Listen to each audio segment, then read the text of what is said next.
My good buddy Victor said he's got a project and he'd like to bring it over. Now, this door-to-door delivery's got me a little suspicious right out of the gate. This isn't the first time Victor's shown up with a pile of parts, but the urgency seems a bit new and invigorated. Surprise. Right? It is a surprise. I see some stuff I recognize, but some stuff I don't. It's a Volkswagen pan, and you know I'm not a Volkswagen guy. You know I am. He's brought it to the right place. That's why it's here. Me and Hector were playing with it a little because I wanted some other kind of roadster or something, but with Ian's touch, you know, the Ed Roth feel and his space junkie vibe. Yes, sir. I said, who better could put this puzzle together and make it look cool? I think you're looking for an excuse to get some extra sheet metal out of your yard, but hey, you came to the right place. Clearly, the tables have turned. Normally, I'm the one that's pitching all the crazy ideas, you know, cardboard, masking tape, all the envisioning tools. Here it comes. Even in my backyard, the world works in mysterious ways. I see your envisioning tools are hard at work. It's just a wedge, just straight up, looking like a log splitter almost. Just something comes straight down to a sharp blade in the front, huh? This is your name written on it. I mocked this up mainly so I could get my space of where the interior was gonna go and that I fit in it. This here, to me, feels right. The rest is whatever you think. I got some extra parts. If you could use them, you use them. Always with Victor's pile of parts, I'm seeing things that I recognize, but he's always got that wild card he throws in. I never know when it's gonna strike. It needs just about everything, but I'm not sure how that Metropolitan body translates to this exotic shape you're describing. I think these little Metropolitans are awesome cars. It's just like for customization potential, there's not really a lot going on there, but hey, you gotta start somewhere. Sleep on it, let the stars affect you out here, and you'll feel it. Ladies and gentlemen, he has a dream, and the knucklehead to fall through with it. Here's some options. I brought you some tires. Check this out. That's a big one. If I wasn't confused before, I definitely am now. I thought we were doing like hot rod roadster. It looks like we're heading to the dub show. That's some serious tire compared to what you were working with. Look at the way that looks now. It's got that look. It's got a look all right, I'll give that to you.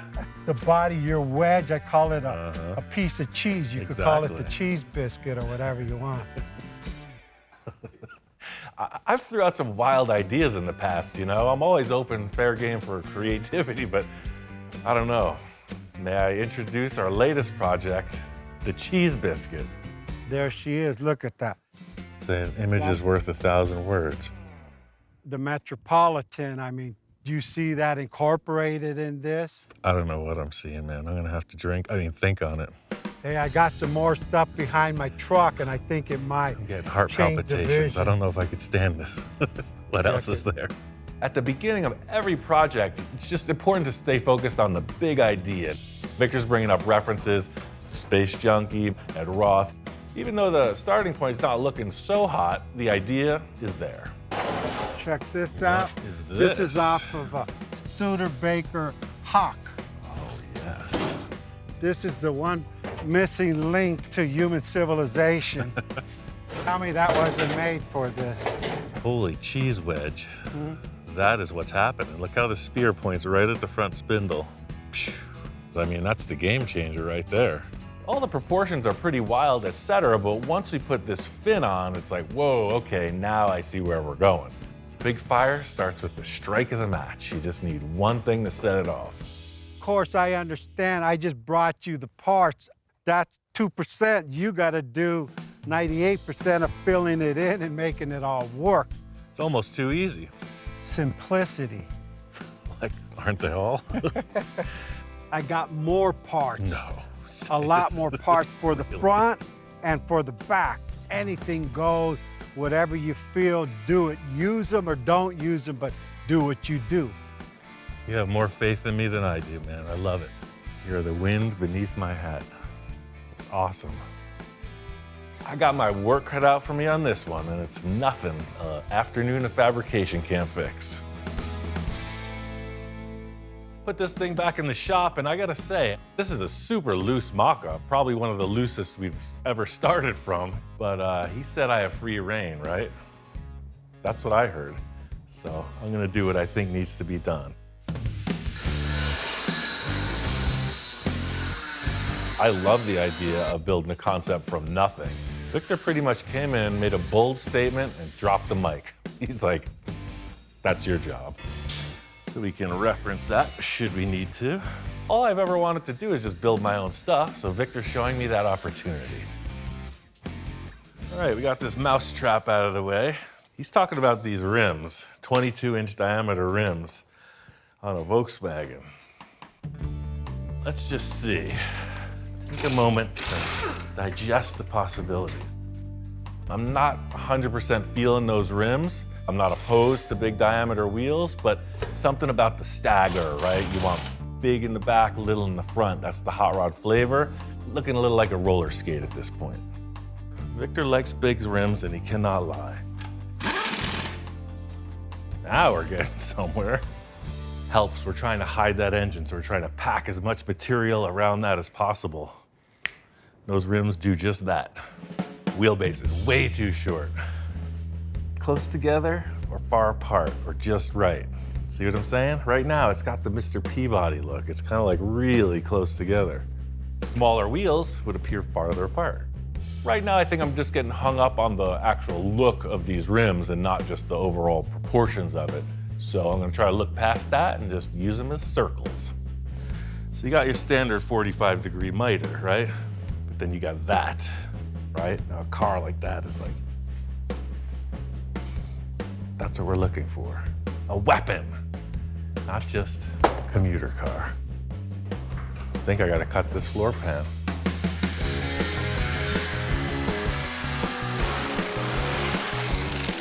Ooh, look, there's a pearl in there. It's like an oyster. I think that's a good omen. Check out this ride height now. Showing. Now we're getting somewhere. It's gotta be that long. I mean, it's just like that. What part of that didn't you understand?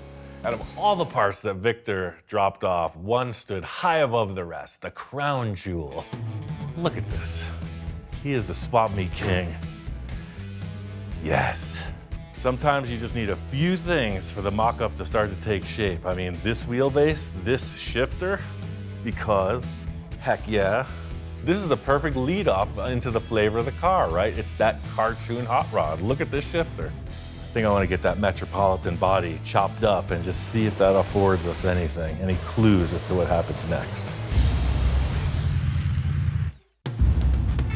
I got that car all whacked apart, so Victor brought this menagerie of parts as usual. We're gonna try to do something with these fins and these two sides of that Metropolitan. This is the beginning of a delicate dance. Stacking parts, arranging parts, moving them around, and at this point, your guess is as good as mine. See, when I saw the Metropolitan body, I knew I wanted to wedge the front of it down to get it as low as possible, and man, it's got that kind of a wedge shape already. I know the wheelbase is gonna be longer. How much longer? I have no clue. As much as I like that tire centered in the fender well, I think the back of the car should move as far forward as possible. Tuck it right to that engine, I think. It's the moment of truth. Weirdo-rama. Oh no. That is kooky. All of a sudden, it looks really, really tall at this point with that fin stuck on there. Let's see if we can make this door hinge and look as low as possible. With this Metropolitan body, I see a way to minimize the body height, but I don't want to get into sectioning this, bringing the hinges closer together. So I'm cutting right through the bare minimum this door is going to need to stay in place and hinge. So that's as low as it can be. Space Junkie was successful because it was so squished. Let me see what it takes to take off this door handle. I might just cut the whole top of this body off. At this stage of the game, I'm basically grasping in the dark. I have no idea what I'm up to. Just looking for that thing that's like, ah, there it is. So I'm gonna take off that front tire and use it as a template. I wanna be showing the tire complete, so Now you can see that panel doesn't look so big with that massive hole cut in it. Sometimes you just need 3 tires for a 2-tire job. I think I'm gonna cut the top of that door off. See the camel hump on the front? It's no bueno. It's got a swing, ring-a-ding swing, baby. Just going for a feeling. It's going for a good vibe. It's gotta have a lot of cowbell. It's gotta be special. I'm thinking like that would be the turnaround. This cool little ribbed detail. During this process, you have to use the gentlest of touches. Like picking a rose when in full bloom. Yeah. Easy. It's a pretty loose arrangement, eh? What I'm looking at is this fin ending and then the body continuing like such. Right? You got a lower wedge, so it's like boom, boom. Right there. The door just looks so appropriate coming right to the tire like that. This is the true envisioning process. I know it's not in plain sight, but it is if you look in just the right places. Anybody, right? You walk in the door and you look at this. It's like, what is this? I guess I do get caught up in my own brain sometimes. Supercalifragilisticexpialidocious. Look how big that quarter panel is. Without that tire on, whew, that wasn't gonna work. Aha! There's a tire in there. I can't stand it. First I didn't like the rims, now I'm all goosey. This style rim might win me over after all. Having a body panel next to this wheel, it's like, whoa, wait a second. Yeah, that's hot rod. Proportions everything, and looking at that tail light hanging off the back end, I'm like, ooh, we gotta tighten that up a bit. This is what's gonna sell the back end of the car, in my opinion. I'm really happy with the door, the tire, and the bobbed off back end. This fin is coming down, coming forward, and then again, our axle being somewhere out here, I'm assuming. Maybe furtherer, I don't know, but that's kind of where we're at. I'm gonna replicate this exact measurements to the other side and then carry on with the front and the back. Even though we only have a half a car presented, I feel like we're leaning in the right direction. And even if we're not, we're only half wrong, right? Diced up that whole Nash Metropolitan and it worked out great. I just mimicked the driver's side with the passenger side and put in a bunch of structure. I made this cool little curved backrest. You got some representation of what the back of this bucket area that you sit in is. It's feeling good. At this point in the process, my focus is on getting the front of that car as low as possible. The Volkswagen Beam with its stacked tubes was not going to afford that super low look, so I called in some reinforcements. I ordered a 6-inch drop axle from Speedway. This is your typical hot rod setup. Disc brakes, rack and pinion steering. It's not a Volkswagen, Victor. We're hiding all that business. When people look at this, they'll be like, wait, something doesn't add up. There's usually a big V8 engine sitting right here. Not this time. Literally, the hood height can be right here. That's super low. Volkswagen and a hot rod, they gotta meet up. I got a plan. It involves some of this. It's from another project, that crazy trike thing. Piece of the leftover chassis, it's super strong. Oh, I gotta get back in the gym. This is envisioning central right here, and look how close this perch is to that body line. I like that. This is what I was seeing when he showed me that wedge silhouette. It's like extremely low in the front. And when I saw it on the VW, I was like, man, it just doesn't work. You got these two shocks coming way up. This is gonna work.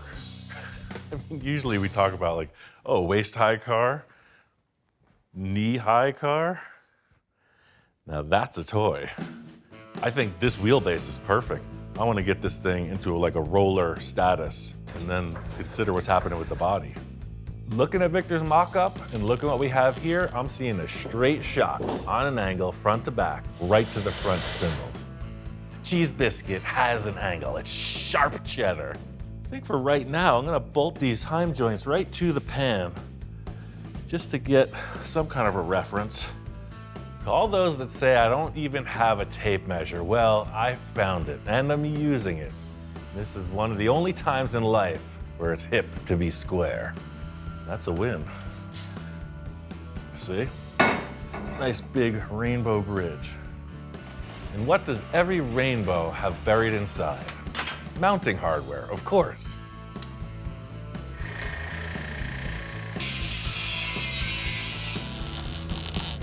Boom.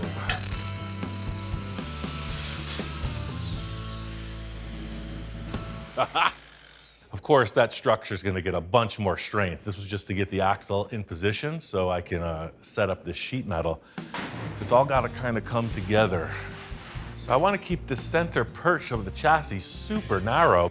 I think the body's going to be somewhere in here like this, right to there. The way that I'm feeling is not only do we want this wedge down from top to bottom like Victor presented, I want the both sides coming in. I want it more like a chisel point. The look here is pure speed, you know, like the tip of a lightning bolt, right? Fast. That defining rib in the lower portion of the door, I'm gonna try to mimic that. It's 2 blank sheets and then just take a look. So see, that's approximate. Then you can see how it radiuses down from there. Put a little hoo-ha in it. Trim this off. That looks pretty good. That's our gauge. That all started when I was learning to make gutters for houses. You could see that this could easily be turned into a gutter shape. So some people, like the wealthy, they wanted a special shaped gutter. Seriously. So they said, oh, I drew this design, and now how do you do that? That's how I did that. Sometimes it just shows you can work yourself out of the gutter. You could be somebody. This is a different radius for sheet metal. I'm just gonna clamp it to the table and hand bend it. Bring in the heavy timber. With all metal, control is the law of the land. You tell it what to do. That being said, sometimes we all need to be told what to do. I mean, what are we supposed to do? Think for ourselves? Wait, no, I'm doing this backwards again. Let me reset.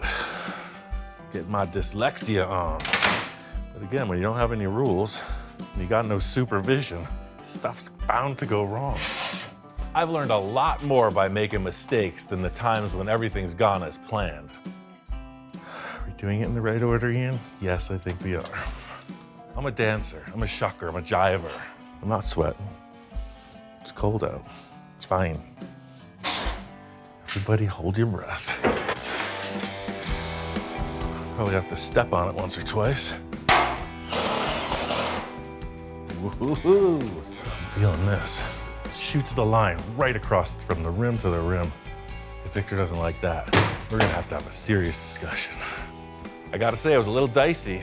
I flipped, I flopped, bent and unbent, but I think this body line works. Flows right through. The front is looking impossibly low. I love it. Everything about this is progressing for sure. The front of the car is just looking too boxy to me. I got an idea to enhance this front grille and the way it meets the door hinges. We are 2 sides closer and we're still not playing with a full deck. On to the next. Wanted to get all that structure in place before I really got this body into shape. So now it's gusseted, triangulated, all the things. Standing back and looking at it, there's still something with these body panels that needs to be addressed. Started notching it where the body would pass through these radius rods. And I started looking at it like, is it really gonna be this hard angle here? You know, because I want to pinch right to that grill. Because look at that shape. I don't like that. It looks like a soapbox derby car or something made out of plywood. I want it to look like a 52-year-old amateur built this, not a 12-year-old. Let me get my inspiration stick. Right? Yeah, it gets small real fast in here. My foot's actually outside of the car at this point, but it's all about the look, right? I mean, you do want to look like the giant monster sitting out of the car, so I think making it as small as possible is appropriate. Even though Victor went through great lengths to rope off the interior space for his seating, where he's like, yeah, I want to step in the car easy. I want to be sitting here like this, cup holder, the whole thing, stereo's playing. I'm like, no, we're gonna tighten that up. Like it's purpose built, as small and light as possible and as strong as possible for that one driver to fit. So I'm doing the exact opposite. I'm gonna make it undrivable by the actual creator. It's gonna be that tight. So easy to continue stacking until it looks like an overweight mess, right? I've always taken the opposite route and tried to like sharpen it, refine it. A lot of times you end up with a much smaller interior than expected. Looks better already, baby. I hogged both of these cavities open, so it should give us a few more inches. Yep, it's pretty aggressive.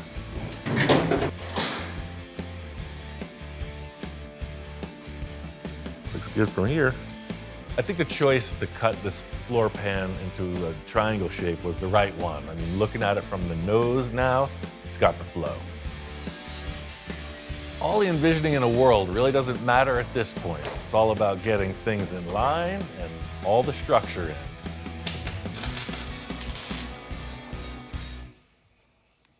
Goes from like thin body, and then the body comes in, it's just totally not a Volkswagen, something very different. But we aren't done yet. We both know that this concept has to be as complete as we can muster to prepare it for the arrival of the master enhancer. Like they say, you never get a second chance to make a first impression. I think Victor really didn't have a lot of expectations coming into this. Like he had a concept, and like I think he's along for the ride. You nailed it. I mean, who in their right mind, the way you continued the body line, so the whole side of the car is complete. It's awesome. I love the front end you put on this thing.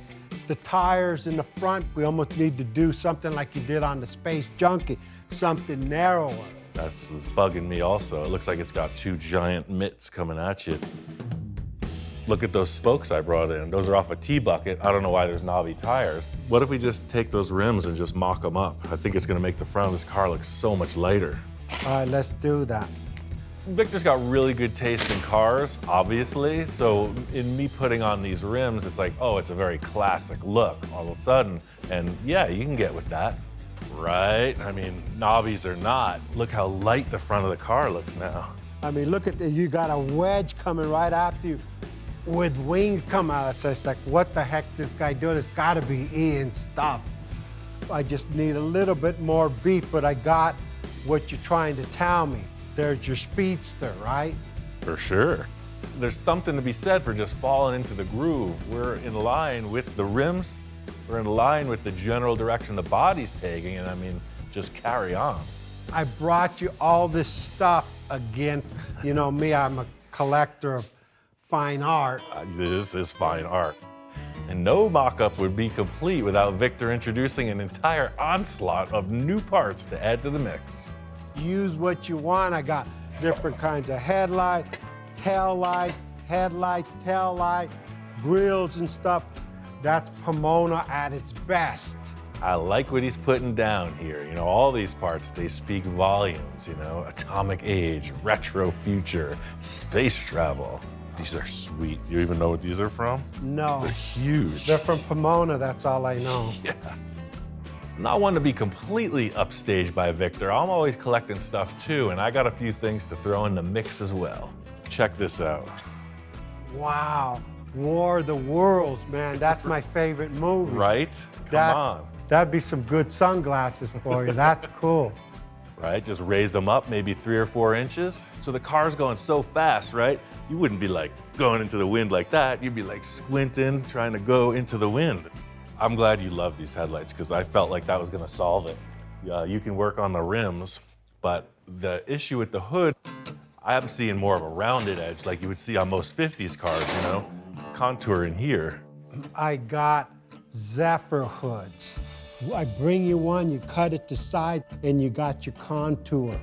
A Lincoln Zephyr hood is really a special part in the hot rod and custom world. You really can't get them, so to throw this in the mix is pretty daring.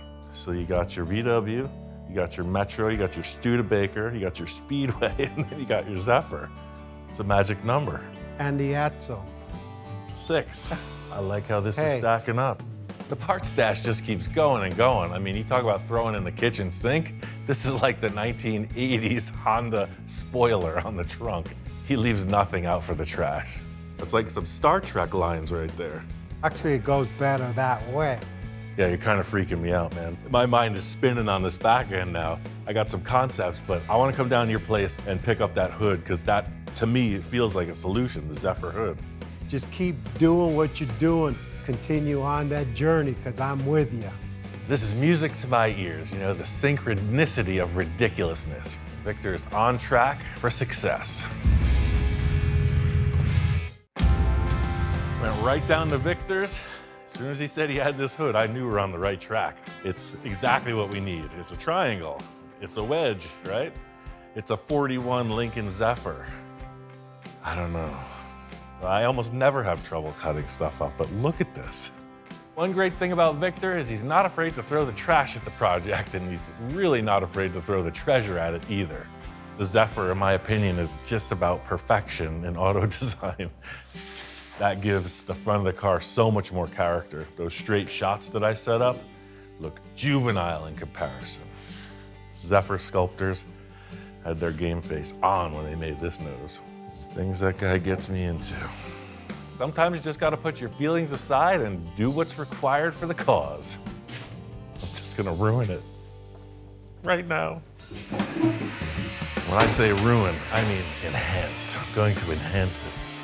The benefit is the perfectness of the shape of this. It's got a nice spearhead contour right to this tiny little grille we're using in the front. Widens out on a nice plane to where the door jambs are. I mean, it's ideal. The old scrap it, then lap it trick. Look at that. You saw the cardboard mock-up. It was like a big box on the front, right? This puts the shape in it. I mean, just shape, like right now. It's just a matter of getting that top stacked appearance off of the back of it and then tapering it to fit the nose cone so that it guns down. It's still a little bit high in the front and high in the back. Sometimes we just have to be pushed into the evolution process. I mean, yes, Ian, you are worthy of putting awesome parts on your car. Ooh, look at that puzzle come together. That is a savory stew right there. I decided I was gonna cut this hood dead center. Knowing Victor, he's probably gonna put a little peak with some filler, so a weld seam hidden in there is ideal. So this is all screwed together. It's nice and strong now. It's gonna be a long seam to weld, so the screws are gonna hold it in place perfectly, so I could take my time welding. I'm gonna pop these side panels off. You can see how straight shot these tubes are. So the sheet metal is just following that. So now the sheet metal is gonna follow the curve of that, which should make it more better. So graceful, I mean, what a good call.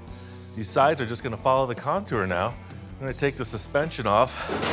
Unfortunately, I did cut those holes in the front. I'm gonna have to do some piecemealing back together to get around that. Apply the sides, continue on. When you're sitting down at dinner in a nice restaurant, steak dinner in front of you, that's all you're thinking about is the final product, not the goings-on that happened at the beginning of the process. This is exactly where I want it to be. I mean, look at the great shape. It's just not even triangular anymore. It's just like graceful, like a boat. I mean, Zephyr's a beautiful car. It's a good candidate for our butcher job. I am dying to put the front axle on this just to look, but we're not running those tires. The openings won't allow the radius arms to go in, but I mean, the body shape to me, feeling it. There's still a big issue of missing car on the back of this project. The only thing that's in the way in the back is this fan shroud. I have to work around that, otherwise I could do anything I want. But I want something kind of exotic. The Nash Metropolitan is a very flat, draped piece of sheet metal. 54 Chevy has the same look, just a nice round deck lid. I was thinking maybe about that. I also remembered I had some VW Type 3 deck lids, so I put that on there. And it's like, well, that looks like the back of a car to me. It's got a cool shape to it. I think it needs something more than just that. Like, what does it do? Just go straight down in the back and then a couple taillights? That doesn't look very interesting to me. I want it to look like more exotic, you know? When you look at it from the back, it doesn't look like any other car. I had a lot of consideration about what to do on the back of this, you know? Anything goes, but what do I have on hand? I had another one of these, same unit, right? What if you just put them together like this? Look, they match. That's like the back bumper of a UFO, if I'm not mistaken. This is pure sculpture at this point. That's my favorite thing to do, so it only follows that that's all I think about 24/7, right? Just might work. I love how it's like a super exaggerated roll pan. I love the orientation of the fins and this curve right here. So it's coming in your eye, it's coming down and back up right here. We're talking about the wedge, right? So this is like from here to there. Just gotta come up a little bit more.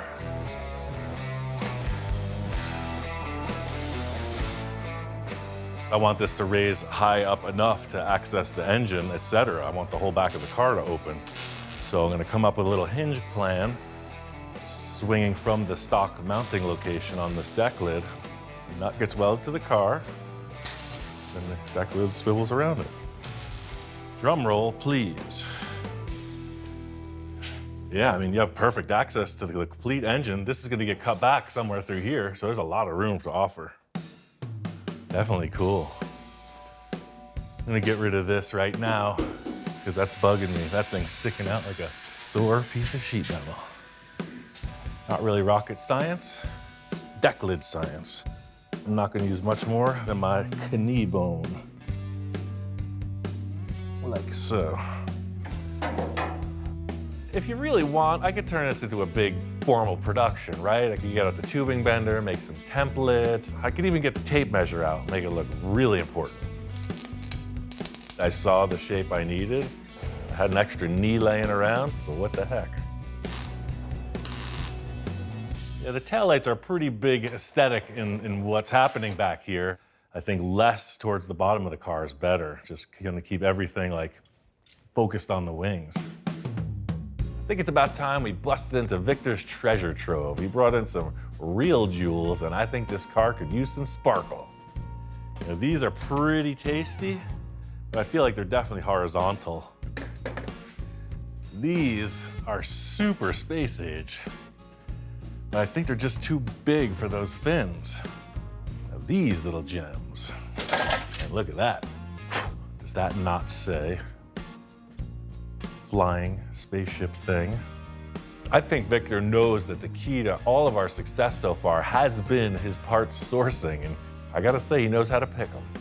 That little baby set right in there. There's something about the shape of these particular taillights. I think it's gonna really tidy up and refine the statement of the back end of this car. Did a little work on the rear of these fins. I extended them out, took some sheet metal and formed it to fit up these taillights just right. I felt like this little bulge in the fender here would just sort of terminate right at the taillight, and then it would just fall down in a very generic shape. Like that way it's pretty much open to whatever kind of flavor we want to add to it. There's something about, like, you know, the Martian's antennas, the way they're like that. I just felt like the taillights and the fins, like you had this like round shape with two like things coming off. I don't know, worked for me. Even though the majority of the back is defined, there's still a lot of holes in the rear portion. You know, it's kind of like the Swiss cheese biscuit, but we're going for more the mozzarella biscuit. It's sort of round, it's sort of triangle. So to just kind of make that flow with sheet metal, it's easier said than done. So I'm thinking I can utilize this rest of the Nash Metropolitan body. This is the front fender. It's got a bunch of good character lines in it. I think that's just gonna add a less generic flavor to it. This is the old joining of the Studebaker, Nash Metropolitan, and Volkswagen Type 3 Trek. Here we go. The first step is to create some kind of a line that transfers the taillight fin to the bottom of the car. In just looking at the back of the car, I'm seeing this horizontal band where the two deck lids joined, and I'm thinking that it may turn up into the flat plane of the taillights, so just trying to create a ridge that would lead into that feeling. I said I want to make a Tesla right now and put this piece in. You got one slice of pizza. Pepperoni. Because this is just a vacant space, you know, I'm imagining the curve, the contour that'll blend around the corner into the wheel arch area. So I'm just looking around and choosing something that matches that contour in my mind. For me, I'm not a really good planner, but I'm a really good improviser, and this pretty much documents the process precisely. I'm just trying to follow the lay of the land. Yes. No plans, bringing a prayer. Voila. I love this dip in the Studebaker fin. It's got some more flow, you know? It's more organic. Name the state. Start it right where it fits the best. I'm gonna begin the mutilation process. It's starting to curve this piece of flat steel, and it's putting a lot of stress in the panel, which is gonna make it super strong. You're gonna need that rigidity for space travel. Seen some craft come apart at Mach 6. It's a messy scenario. I took my time, did all the welding, fabbed out the whole rear corners, and it's almost time for Mr. Cacho to take over on this creation. I love the fins and the taillights, but looking at the center section, it's just kind of mute. Time's a wasting, it's running out. What's my last call on the look of the back of this car? I think I got one more idea. Two of the things I saved were from a Cadillac. I don't know what year that is, but that's definitely in the front grille. You got all these little chrome bullet shapes, and man, maybe Frenched in a bit, a little out, just a big oval opening. With this insert, you know, it'll be functional and look pretty spacey. It's like that 13-year-old kid with braces, right? I'm thinking, man, the Zephyr hood classed this thing up so much. Wouldn't a little bit of Cadillac in the back look good? I want to frame it out with some round tube. Might have to roll it a little. I don't know. That's the adventure. You may think you've seen all my tricks, but alas, the story has just begun. Get my mega magnet and stick this in place. It looks like an average piece of steel.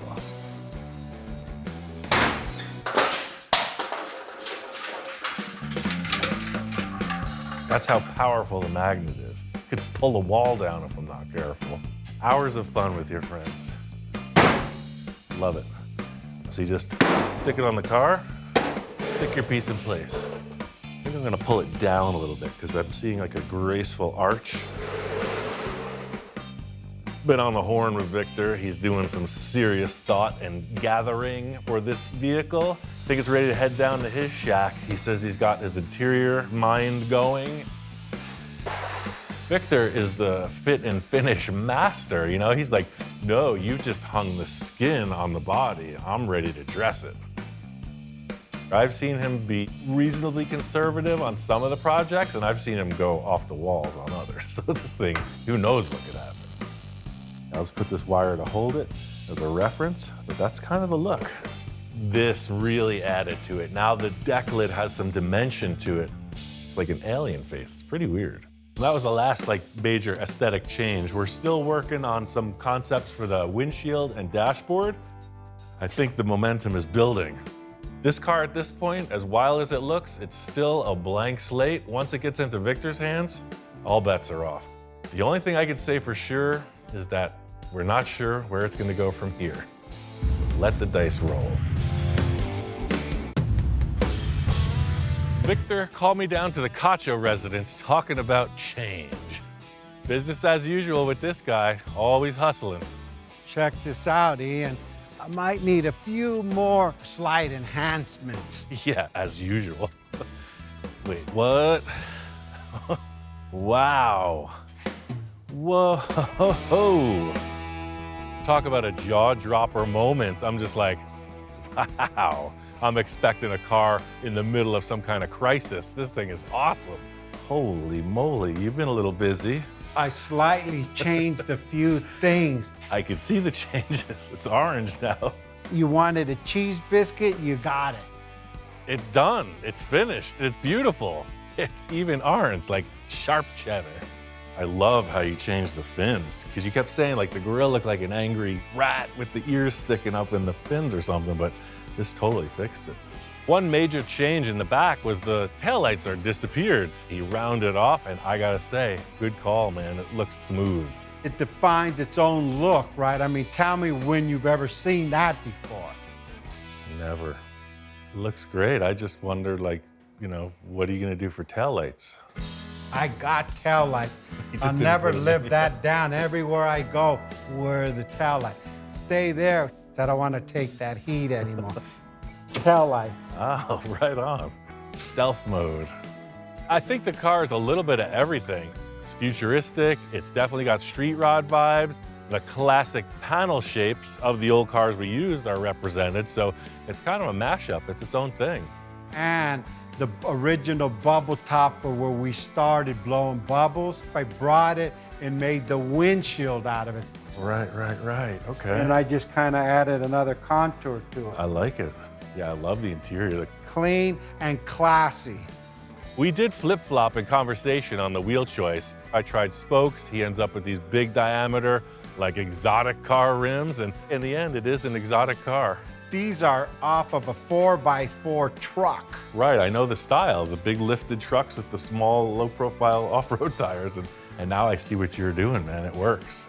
With Victor and I, our collaboration is always sort of the perfect storm. You know, he's like, I got these crazy ideas. I'm like, well, I got this crazy brain and I got a welder. And every time it works out really cool. You know me, I'm a fanatic. Once I get started. Don't say that. A fanatic? I would never have thought. Victor fires it up and tells me to jump in, and I'm like, where? There's no room in this thing.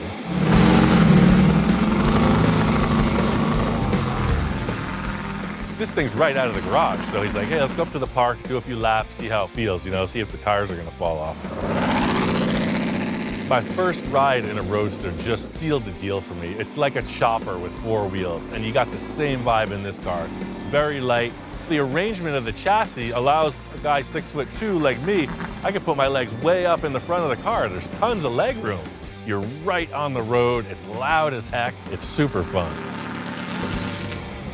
That's the weirdest Volkswagen I've ever ridden in.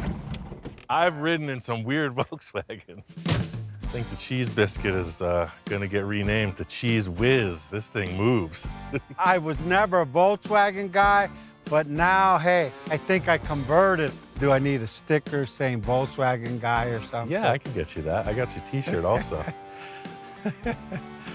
That's been my experience too. You can look at Volkswagens and not like them, but as soon as you get into one, the charm, it emanates. You can just feel it. I think in Victor's heart, he's like an all cars guy in the end, but this is just a good example of his versatility. Your fab was incredible. The finish came out better than I anticipated. And hey, she's cool. I'm happy. It just keeps getting weirder and weirder, man. I don't even know what we're gonna do next. Believe me, we'll figure it out.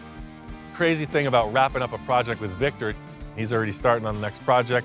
This one, the paint ain't even dry yet.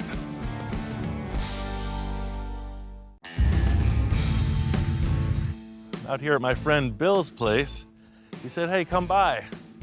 Guess what? I got another truck. You know Bill, he's a truck guy. He just can't quit the habit. Here he goes again. Bill and I have done a ton of projects together.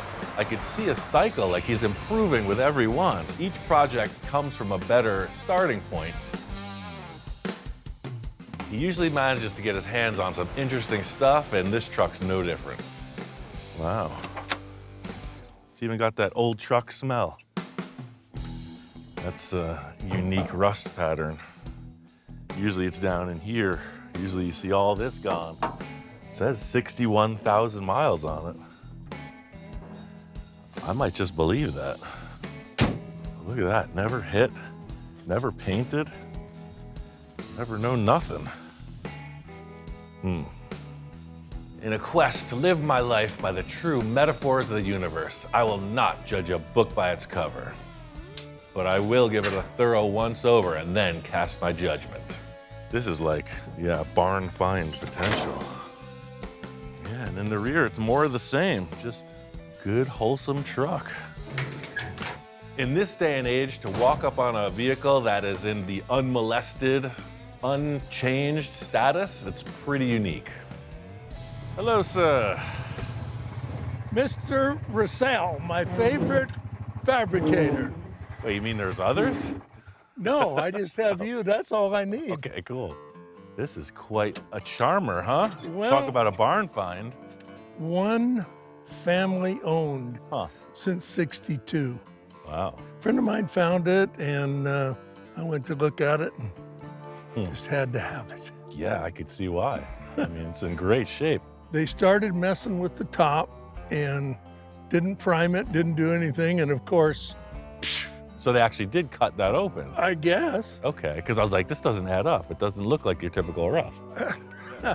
Seeing the rust damage on this, it's really impossible to know what's going on under the surface. The openings in this one are curious to me. Anybody that knows rust knows that this is just the tip of the iceberg. Everything seems to work.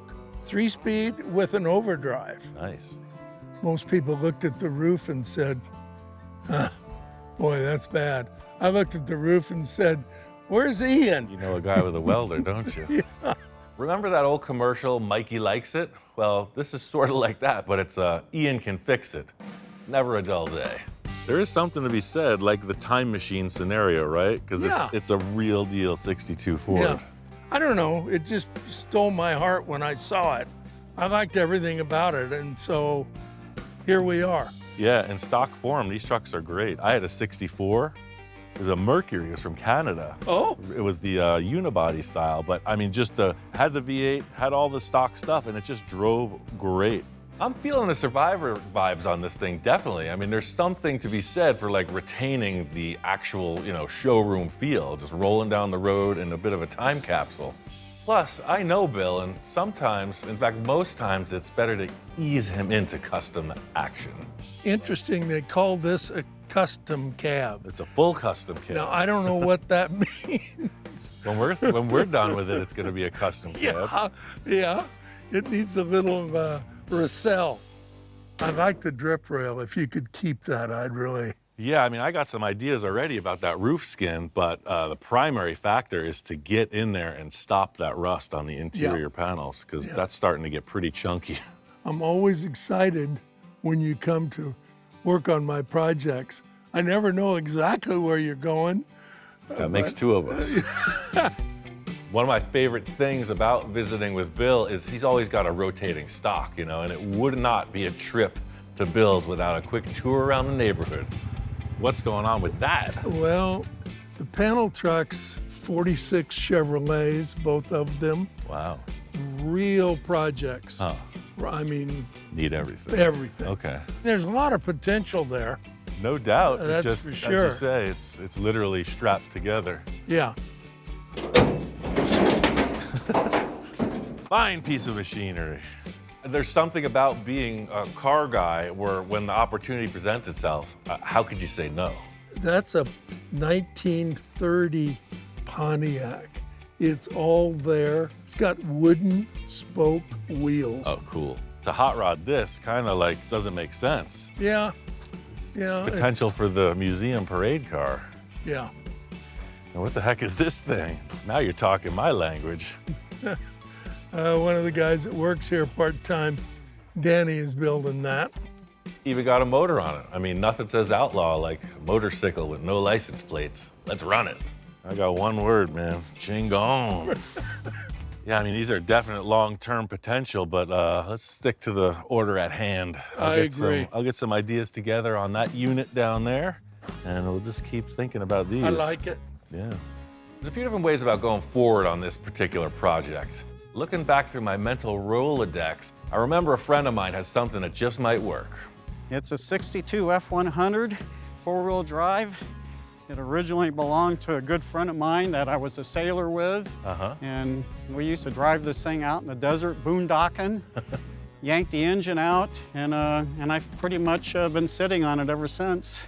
Every truck's got a story, man. I love the bumper. I love the roll bar. Super cool.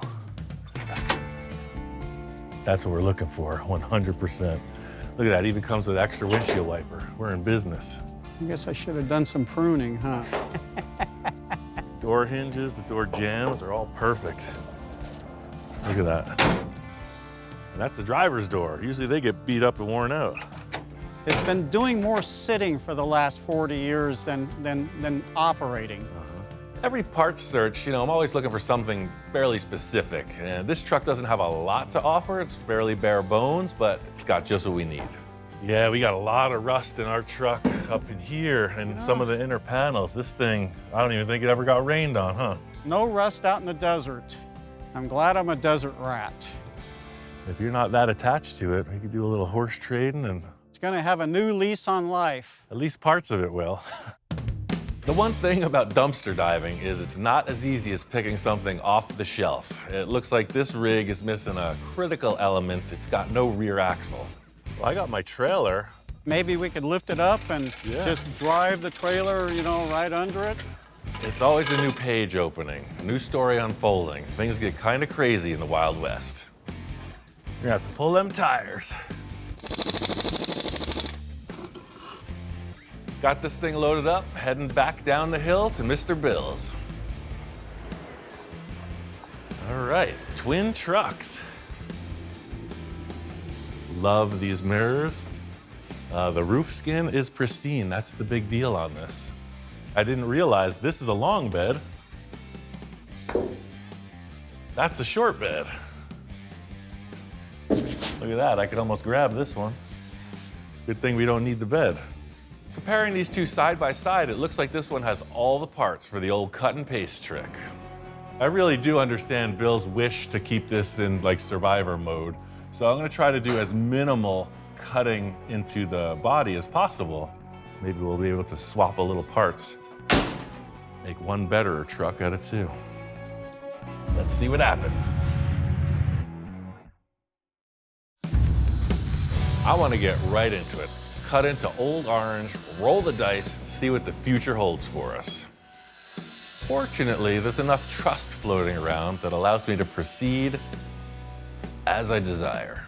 Yeah, the first step is just like an exploratory cut.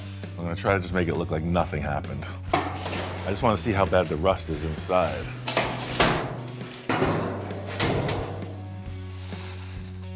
It's like sands through the hourglass. No cancer in here, it's just surface rust. So I'm assuming what happened was the moisture just got inside, started rotting it from the inside out, but none of the structures is rotten. That's the good news. What's the bad news? I don't know yet. Let's get a wire brush and see what's happening. I was really concerned about how the drip rail rotted away, but see, that inner part, there's no cancer there. With custom vehicles, that's a big point of contention, to use or not the drip rails. This one's gonna look stock, it's gotta have them. It looks like the orange truck's drip rail is out of commission, but fortunately the donor vehicle has everything perfectly intact. California dreaming right there. That doesn't happen on the East Coast. That's good to weld to, and this is much less rusty than I thought. See, Ian, regardless of what you say, even you get lucky sometimes. One of my thoughts was that if it's rotten in here, then it gives me every excuse to chop the top, right? Because, hey, you're gonna cut the pillar anyway. But I think Bill, in his conservative mindset, is going to appreciate this, just like nothing ever happened. Once you get into the 60s model years with the curved glass and it's got different body lines, I feel like they're a bit less in need of a chop top. The earlier ones, they kind of had the baseball cap look, right? Kind of a flat front-ish with a big, tall center. And the 60s kind of smoothed it all out. Well, this is one of those unique opportunities when you get to paint stuff that's inside the vehicle, because we got the cap off. So I have this rust converter. This product's called Pour 15. It claims to convert rust into something that won't rust anymore. That's been successful for me. But you can see all this business inside is in darn good shape. While that's drying, let's get started on the slice and dice on this parts truck. I think I'm gonna salvage this windshield first. See if Mr. Bill's got a cutting tool around here.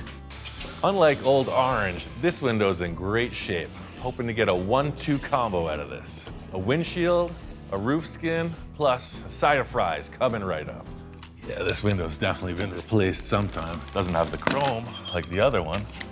So it's the aftermarket rubber strip. Give it up, give it up. Yeah, once you get these rubber seals up to about 300 degrees Fahrenheit in the desert sun, they start to stick pretty good. There it is. I know what you're thinking. Wow, Ian, you didn't break the glass. Well, I can be delicate too, you know. So on this one, I'm just gonna take the entire roof cap right off and then start to hog out from the inside, the exact reverse of what I did on the other truck. I think I just found an excuse to make that roadster pickup truck I've always wanted. That back window doesn't look like it's the same flow.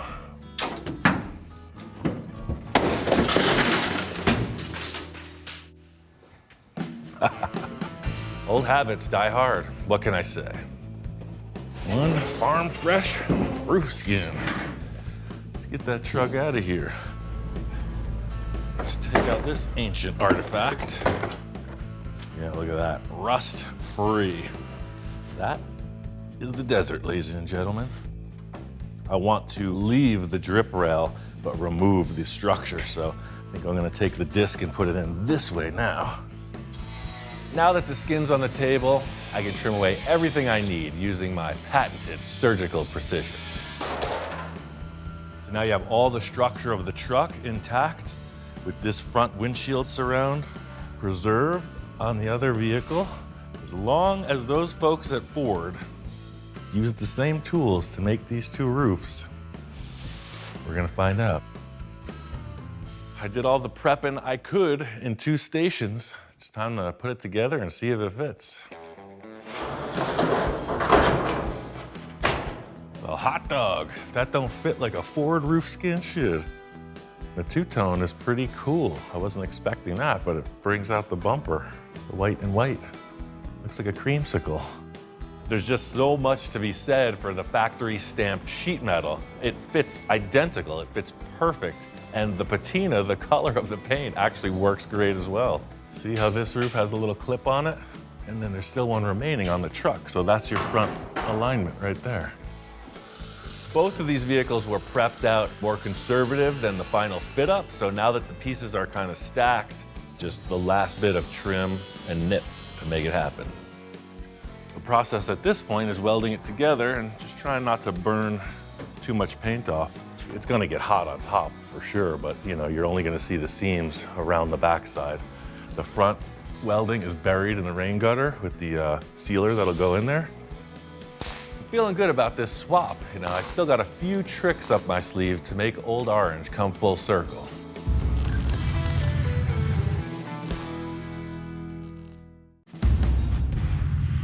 Got the roof skin buttoned up right on time. Here comes Mr. Bill on his trusty green steed. Master Roussel, how is my orangey red truck? It's a little more like your white hat at the moment. Check out the new cap on this sucker. Oh my gosh, you put a whole new roof on it. Correct. And look at the drip rails. I changed those too. Perfect. Yeah. I didn't think you wanted to repaint the whole truck, right? No. Just give it a detail, yeah. Do a little touch up around where I welded, and Yep. it looks like it was always that way. That is terrific. White top, I never even thought of that. You made a real truck out of this. That is just great. It's good to see Bill excited on the progress. This kind of change is right in line with what he likes. You know, I did major surgery, but it looks like not much went on.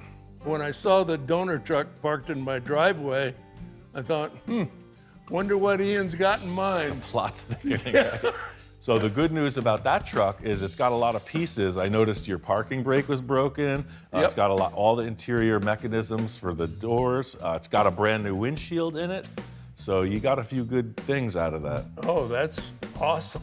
We'll pick it apart like a chicken. One thing that was bugging me is the fact that there's no rear bumper, you know? It's like, well, it's got a front, but there's no rear. You know, if it had a trailer hitch or something, it would add up, but it's just blank sheet metal. But I was thinking something a little more classy, a little more style to it, you know? I'm rooting through my own part stash, and I think I might just have one thing to solve this dilemma. It's a pretty generic looking shape, but it's got that interesting rise. It still has the same arch as that. It's just enough to be a bumper. I'm not sure what this came off of. I almost feel like it was on a car sitting like that. Yep. So what are you gonna, just bolt it on and then look at it from this side? You think I got a plan? Come on. Have at it. I really do like the back of the sheet metal on this truck. You put the bumper in at the height of the lower portion of the quarter panel and it just flows right out. With a utility vehicle like a truck, a pickup truck, the bumpers are literally just that. They're for bumping into things, not much style put into it. So trying to make this look a little bit better, the body lines of the truck have so much to offer, I want to minimize the bumper impact. I'll use this line in the truck as a reference and set that side into position and see how far away this line got from that line. And that's how much we'll narrow it. You can see how high-tech this is. I mean, no expense spared in the rigging and jigging in this operation. So we got these brackets in here, and I don't want to mess with that because that's our welding on potential. We're going to narrow it in this vacant area through here.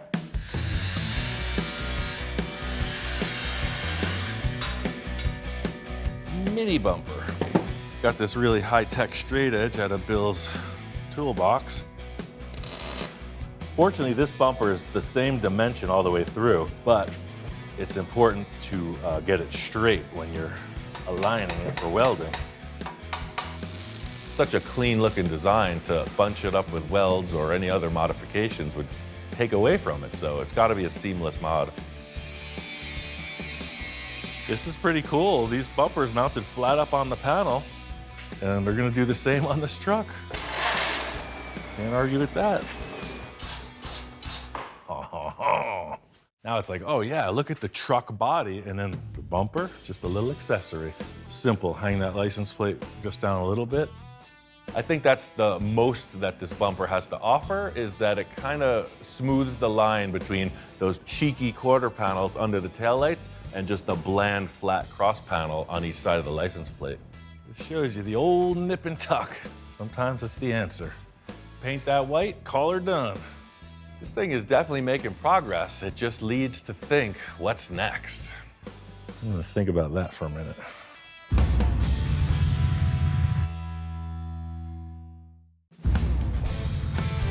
We're out here in Pomona, Fairplex at the first annual Grand National Truck Show.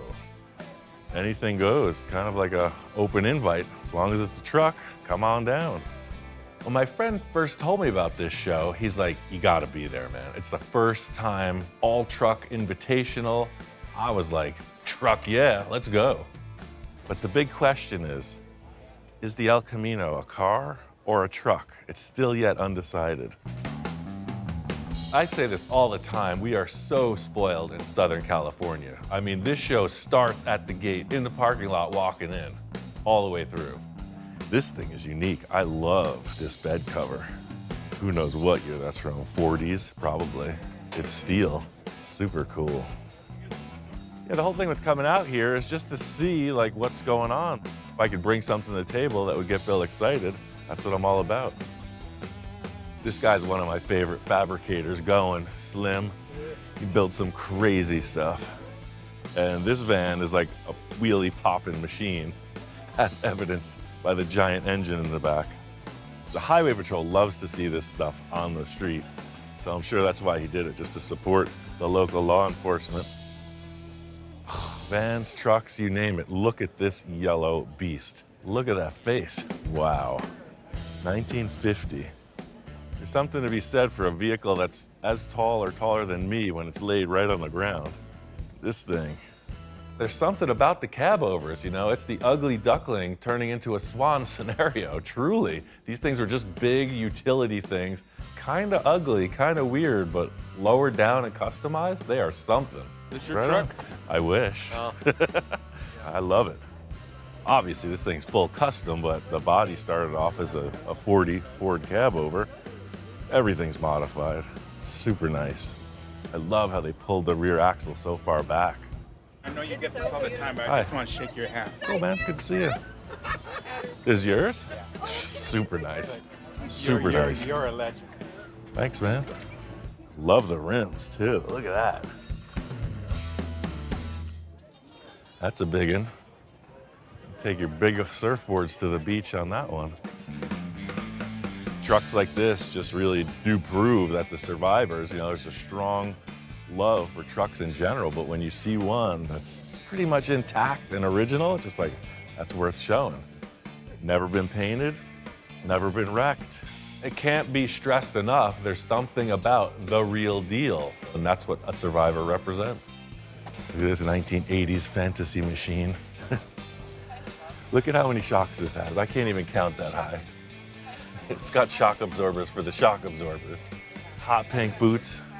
Come on. This is the heartbeat of America right here.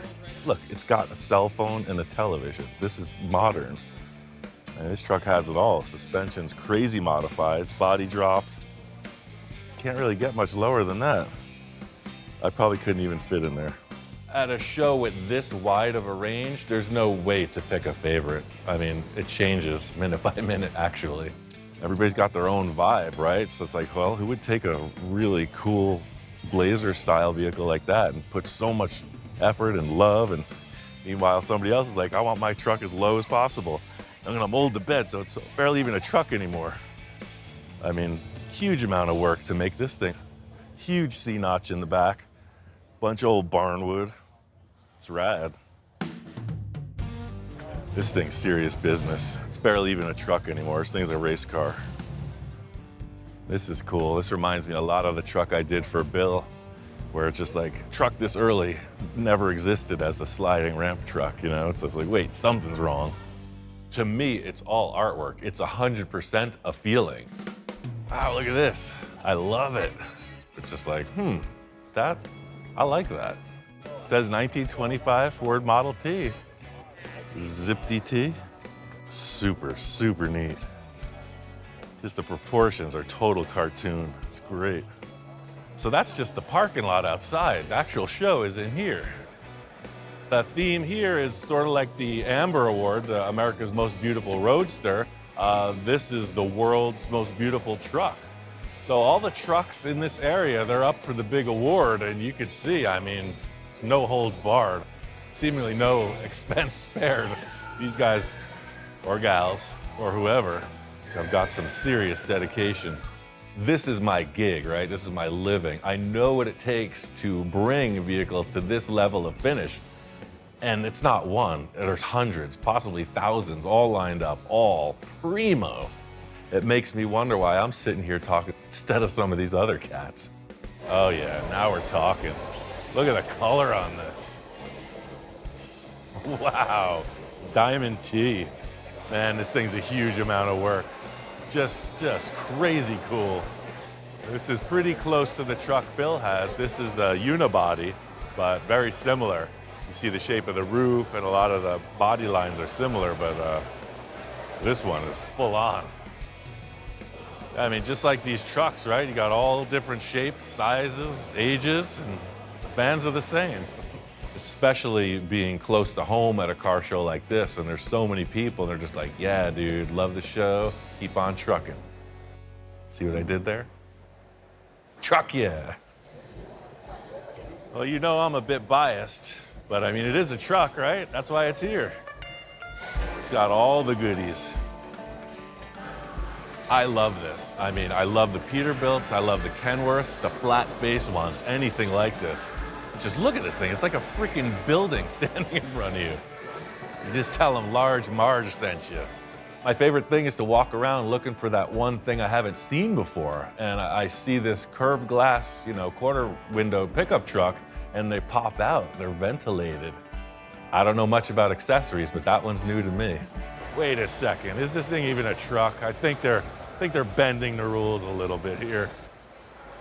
It was a truck. I mean, 1923, this was a truck. Oh, look at this thing. I don't even know what to say. It is a Suburban, 1955. When they're stock, it's something, but when they're stock and lowered, forget about it. Look at this thing, man. I mean, king of the boulevard. Super cool. This rig is pretty stealthy. In talking with the fellow that put it together, it's got so many things done to it. The hood has been nosed down a bit. He's got flush mount windows in the sides. He's got cameo taillights on it. It's a really subtly radical vehicle. All I can say is I think I just found my element. This little corner of the room is where it's at. Ah, look at this van. Hey, Jeff, good to see you. Hope you watched the show. I mean, did you even grow up in the 70s if you don't know about Evel Knievel, who dared to jump the Snake River Canyon? This actually reminds me a lot of my Uncle Frenchie's van. I keep this with me every day. Look at that, seeing that as a 10-year-old boy with the pirate on the side. He had the cedar interior, he had a cannon in the door, he had the CB where you could talk out of the front grille. I saw Uncle Frenchie's van and I was knocked out. I was like, you guys are building this in the garage? All I could say is like, he was just a cool cat. You know, all my father, my uncles, they're all relatively, you know, workaday kind of guys, family guys. And Uncle Frenchie was like, I'm building a custom van. I was like, yes. Little did he know the monster he created. Following in your footsteps, sir. If you gotta sum up trucks in general, this show is it. So it's got my brain spinning. It's just a vibe, you know, spend a day in Truckville. This gathering was next level. I can't imagine what's gonna happen next time. It's time to get back to the lab. Anybody home? Speaking of trucks, out of the blue, I get a call from my friend Tom.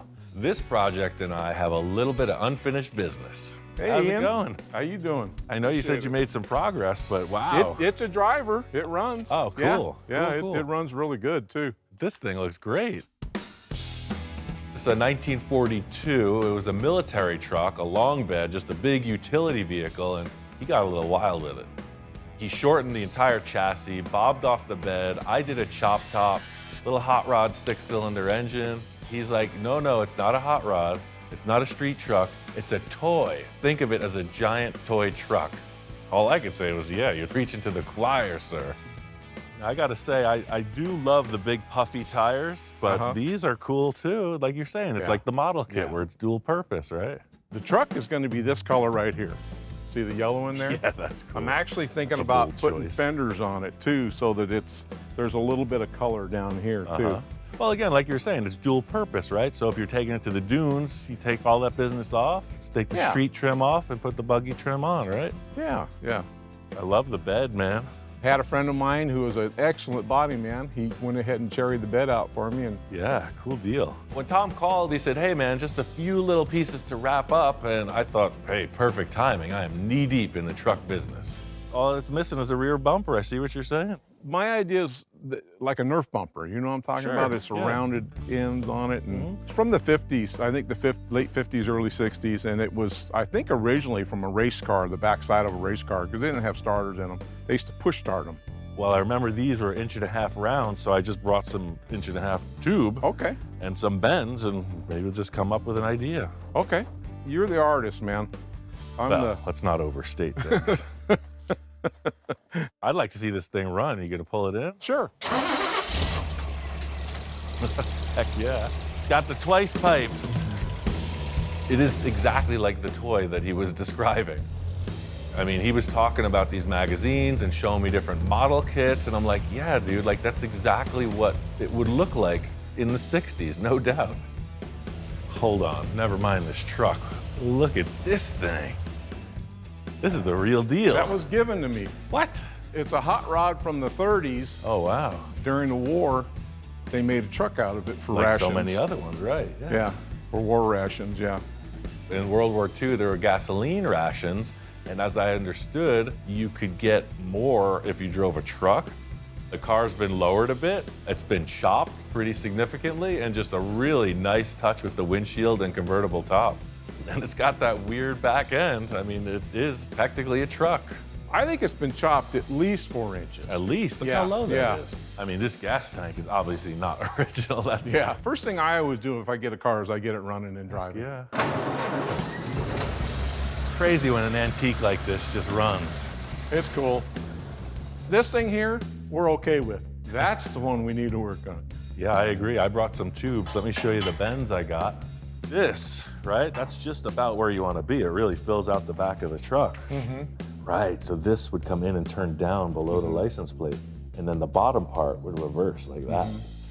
Yeah, just put a little spacer in there, huh? Yeah. Oh, that's cool. That's a great idea, Ian, right there. After laying out a few ideas, it seems like we got a good jumping off point with these large bends. That would look pretty cool, no? No, I like it. No, I like it, yeah. You heard the boss. Commence the building, Captain. That's the first part of it. It's gonna need 2 vertical bars where the chassis grabs this bumper, so if we do that, that'll keep it locked. Not only will the vertical bars support the bumper hoop, they will act as the mount to the chassis. And to my eye, the spacing looks like it can be improved on. So our chassis is as wide as this, right? Yeah. So I feel like if we have our uprights this close to the end, it's gonna look funny, but the closer we can bring them into center, it'll look more proportional with our little detail in here, you know? Yeah. You know, we could favor it out to here. How do you feel about that? I'll be honest with you, I have no Are you idea. all right? You're losing me, Ian. Usually you don't lose me, but you lost me. This happens every time, man. See, my mind thinks in obtuse dimensions. My workflow style is purely alone. So I get a good idea in the heat of the moment, I execute it. I guess the flip side of that is not really being able to describe myself that well. No, dude, we're just gonna do this, that, and the other thing. It's gonna be fine, trust me. This bumper's coming out cool. I'm liking it. It's more art than it is function, right? That's what I said, you're an artist, man. Oh yeah, look at that. That It's is not cool. such a big high boy now. Yeah. It drops it down a little bit. I like it. I like that, yeah. Good answer. The other answer might not. I almost don't want to open it up now. What the heck? Let's hang the plate in there and see what happens. It might be pretty slick if the plate just floated, like it didn't even attach to the bumper, you know? It was off the chassis just sitting there with a cool frame around it. Man, now you're confusing me, Ian. What the heck? Joe Schmo's Raceway, see you on Saturday. And that's kind of why I wanted to start this, because it's like, man, that has such a uniform, you know, feel to it. Would this have like a lot of busy metalwork on it, because it's such a simple truck? I don't know. Yeah. This is all part of the creative debacle. I mean, once you change one thing, you sometimes got to change everything. Just like with the back, we made some progress, but in the front, like anything's possible, man. Style-wise, think about it. I mean, we could do another mini tube bumper like that for the front. Could be V'd out, could be a single tube. We could do 15 tubes. Anything can happen. My mind's all over the place now because of that. It is. Honest Ian's Bumper Building Service, here to consult and confuse on the daily.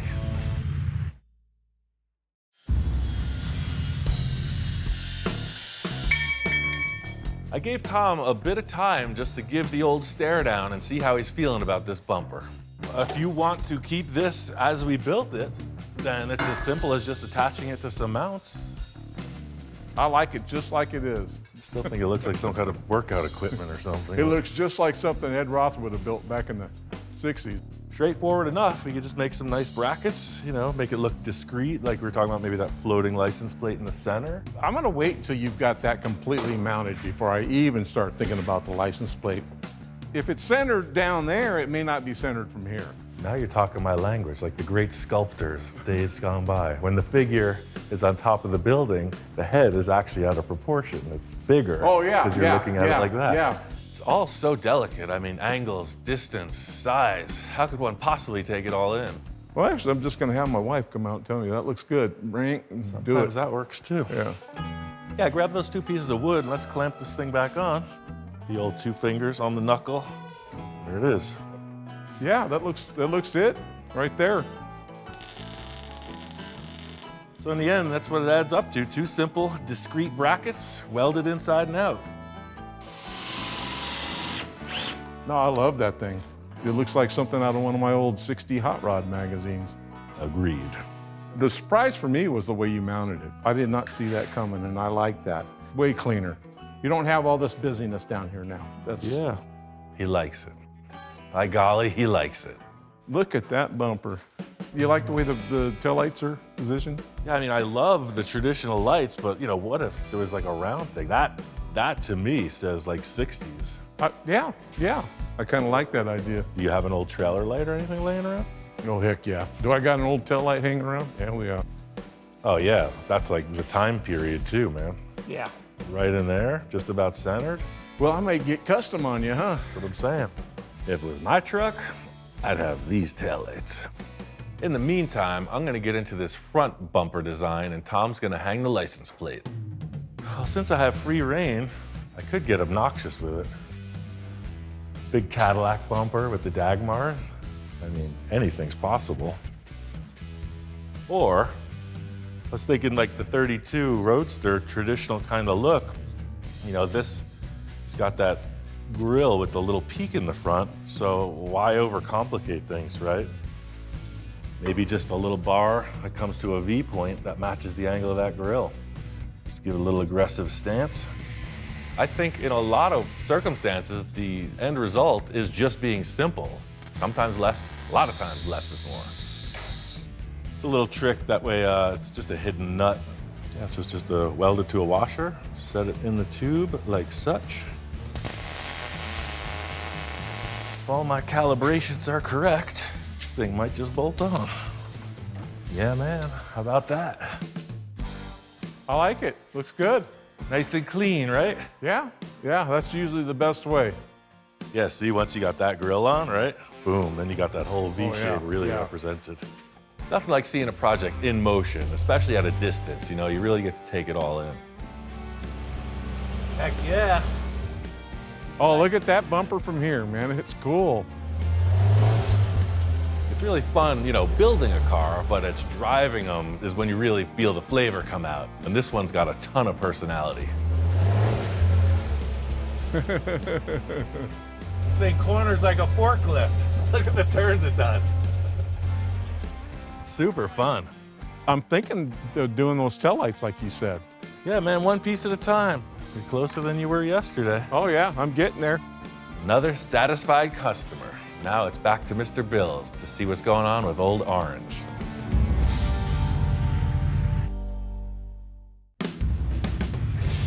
Back out here at Bill's Ranch, and he says the truck is ready to rock. Well, there's your pickup. Had my guys do a little work on it. Yeah. Doesn't it look great? I love how they treated the paint. Yeah, my full guy does a good job. Yeah, no kidding. Look at that roof. It's like it was never even changed. Yep, the roof is perfect. Cool job. It was really interesting to me how they kind of faux finished the front and rear bumpers to match the roof cap. Pretty slick stuff. Because when you open the door, it's like the dashboard and the top, they make a statement together. Yep. That's really what I was hoping for. There's something about the white paint, when I put that new skin on, it's just like, wow, it kind of brightens the whole truck up. It's interesting. By leaving that factory seam between the window and the roof cap and putting the weld in that nondescript area, slapping new drip rails on both sides, it worked out pretty clean. Oh, it's great. Drip rails were non-existent. Yeah. You know, it makes these projects so much better if you have a parts or a donor. I mean, look at everything you got off that donor truck. The big bonus here was the donor truck. Not only did it have the roof sheet metal and a couple other accessories, it had this pristine windshield in it as well. One other thing about the donor truck was it had these cool side view mirrors, and they just scream, you know, California custom truck scene from back in the day. Standing in the back of the truck looking forward, I would see these bumpers hanging out past the fenders, and I thought, well, we're really inside on the rear. We got to tuck that front in as well. This stamped line takes a hard turn right here, right? That looks cool, but then this thing is just kind of flying way out. What if we could get that bumper to match that as closely as possible?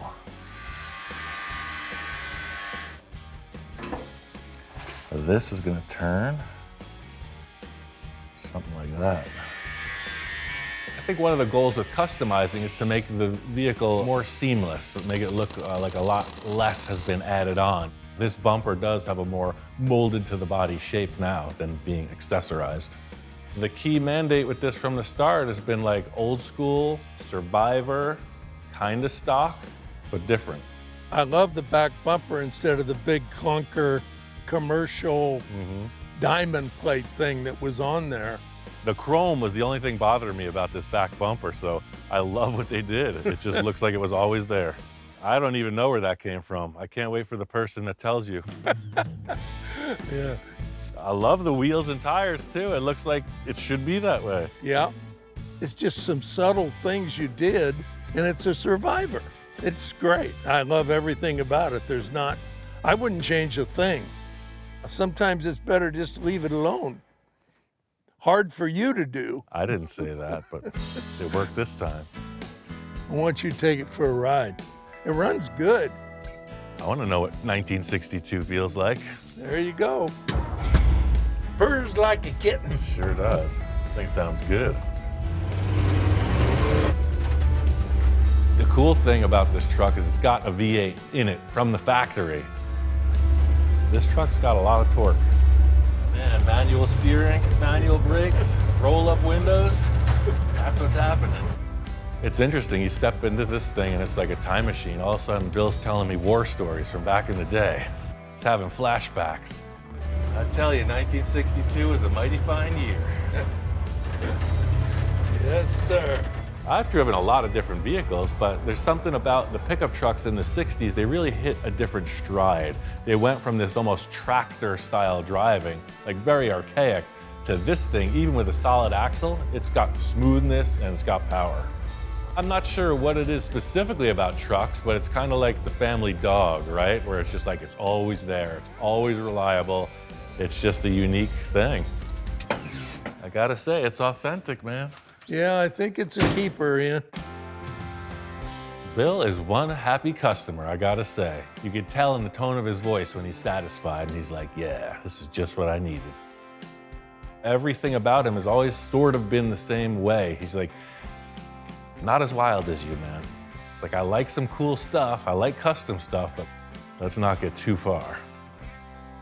It's interesting how things stack up. There was a lot of trucks going on in the past month or so, so I don't know, maybe I'm getting the itch. Might be time for one for myself.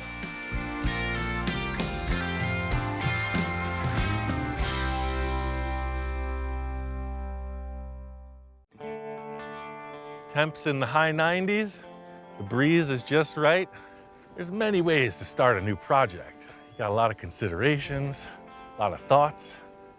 But you know, out here in the desert, I feel like all you really need is a couple good car parts and a dream. You know me, you know I got parts laying around. It's just a matter of time till I start seeing configurations and possibilities. I gotta say, this is a pretty non-traditional horse ranch we got, so why not build a non-traditional roadster? It's a fiberglass body. It's already non-traditional, right? In my eyes, anything goes. I'm thinking about a hot rod roadster for the desert. I found some of just the right stuff. The rest is to be determined.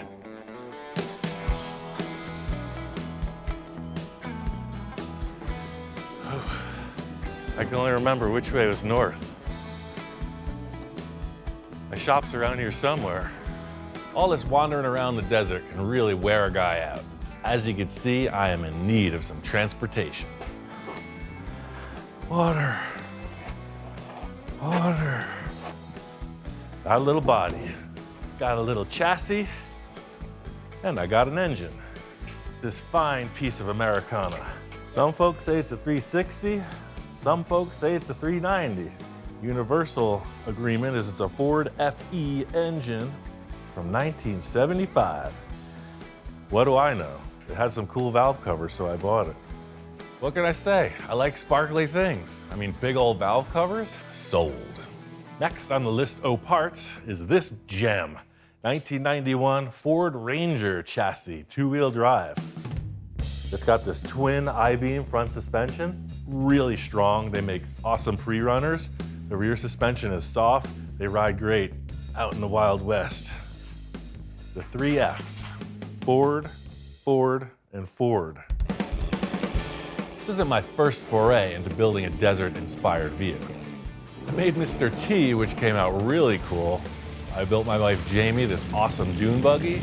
And then, of course, the Pinterceptor. It's something I've learned living out here. You need a vehicle that can take the bumps, it can get dirty, and keep on ticking. I mean, they all turned out really good, but this time I'm looking for something a little more purpose-built, but still with that funky style. Like most of my great ideas, it's not as easy as just putting together a puzzle. Body's definitely not designed to fit this chassis, and for me, of course, it's all about the look. Like, the wheelbase is radically different. I mean, this is a pretty noodly looking chassis here. It's all over the place. I mean, look at this roller coaster effect. I don't know where they came up with that or why. When you look at the Model A or T, it looks like a ladder. That doesn't bother me. I put this body on, start making adjustments. That's the essence of hot rodding, right? Just do what you can with the stuff you got lying around. Well, the chassis is not too wide. Look how the wheel arch is so far away from where the tire is. Problem number one. It looks like the body's got to be sitting somewhere in that orientation. The wheelbase looks extremely long as well. You can see how much the chassis is hanging out of the back end of this rig. One of my main challenges at this point is to not cut the chassis. I don't want to disrupt the geometry of the way this thing was built from the factory. I got to find a way to make it look good in stock form. Well, we know the body don't fit. Let's see how bad the engine mashup is. This truck would have a V6 or a 4-cylinder in it, and I'm stuffing a big old Ford engine in it. That's all about the mock-up stage, right? Just keeping an open mind. We're just kind of stacking parts as usual. So the stock engine would want to fit here, where this little cross member is. What if we took the engine, moved it rearward, and dropped it down so that it would be straddling that cross member back to the firewall, like it should be in a Roadster. And then you got the look of the hot rod with the tires out front, no? Not looking at the chassis, I'm just looking at this. Body and the engine have to look good together. I'm not looking at the front of the chassis or the rear of the chassis. It looks good. You might be wondering, Ian, are you suffering from heat exhaustion? Do you need glasses? The answer is yes, and probably yes. That engine works, like clears the cross member, it's very low. You know, what if I lowered the body? What if I notched it to kind of fit up with the engine again for that hot rod look? Ooh, that's looking better. You know, that don't look half bad. Puts a little rake in the body too. I was originally thinking I was gonna, oh man, I'm gonna drop that body right down over the chassis, but right away I'm thinking about hot rodding, right? So I'm like, oh yeah, channel the body over the chassis, get that ultimate look. But upon further investigation, maybe that's not the best idea. So right now, this is like the Flintstone special. The unfortunate aspect of channeling it is as the body comes down, the floor seemingly rises up, less interior room. Feels like you're in the car. If I'm sitting 10 inches higher, then all of a sudden you're out of the car. This is actually a running theme through pretty much every one of my projects. Shrink it down, it looks so cool, the tires look massive next to it, and then you put this big carcass in there and everything changes. I have to fit in it one way or another, and that's a pretty big task. I gotta try to fit my big fat task in this car. Being that this is an off-road desert car, I definitely wanna have some kind of canopy over me, and a roll cage is a great place to put that sunshade, so roll cage is a definite. But I'm thinking, what if I left the body up in the back and raked it even more in the front? Like, what if I took some off of the nose of this thing and just dropped it down? What if it sat on the car like that, but lower? It's starting to get a little funky attitude right there. Yeah, I'll put the valve covers up here. That's what you want to see, too. I think I just made up your mind. By cutting this back, like this body line, look, it would kind of transfer into this a little bit better. See, they're not perfectly parallel, but they're definitely more in agreement than they were. That way this just kind of rolls off and it shows the frame. I'll throw the dice, commit, and cut. Ooh. Maybe we drop the engine a little. I love the valve covers being up like that. This makes the engine look so much more pronounced. This is what I was hoping for, you know, just one quick move and that sets the whole project in motion. The last thing I had was this cool grill. You know what I'm saying? Something in this area, I don't know. This is gonna have some kind of off-road tires. You think I got everything in order before I start the project? Heck no. This is just the mock-up phase. We're on our way. All that's left to do is everything. Typical business at Rancho Roussel. What this thing needs next is a little TLC, little tender loving cutting. Got some ideas. We've got our initial mock-up in place. Now it's time to bring some envisioning to life. My favorite pastime. This is where I want the body to land for here, ever after. I'm really not happy with seeing this trailer hitch and all this cross member stuff. I'm gonna put a roll cage in it, but firstly, I want to get rid of this rear cross member and replace it with a round tube. It'll look a little bit more race truck. The whole idea here is to make it appear like with a hot rod, you know, pretty much the tires are the main statement, not a bunch of extra stuff. You know, a truck would have bumpers, a tow hitch, none of that on this rig. Chassis rails are gonna stay because they're supporting the leaf spring perches. I'm gonna make the tube frame first and then cut all this out. For this part of the project and the rest of all the tubing fabrication, I'm using 1.5" with 1/8" inch wall round tube. Probably not the stoutest choice for a serious off-road machine, but for this desert cruiser, it'll be perfect. The thing about off-road vehicles is like the functionality, these tube structures, that's the aesthetic. These things get tricked out. Some look super techy and some are more artsy. Mine would be more artsy, still looking techy.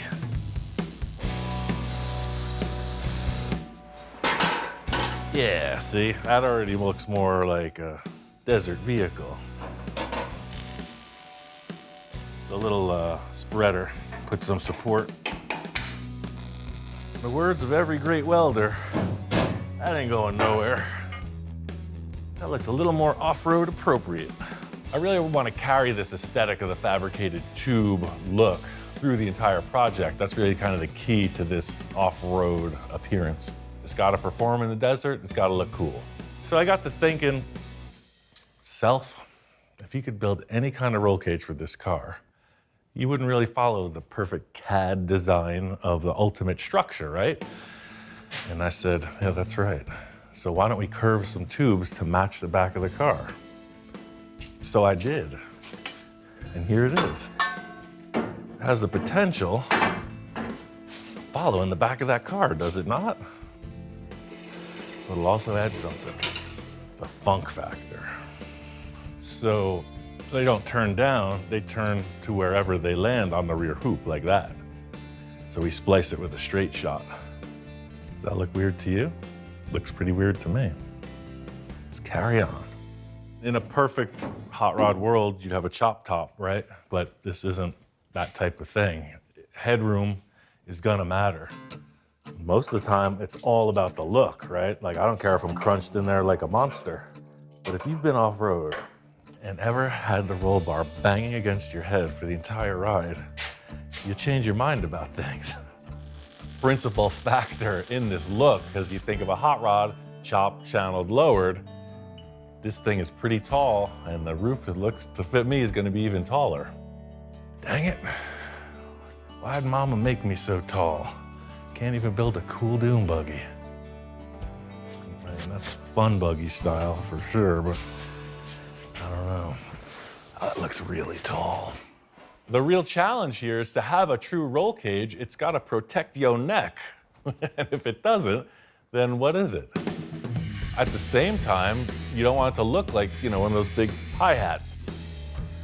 So I think what's gonna sell this is having the rest of the cage in place. Right now, it's just throwing me off because I'm thinking about like a Manx-style buggy where it just have one hoop over the back and that proportions everything.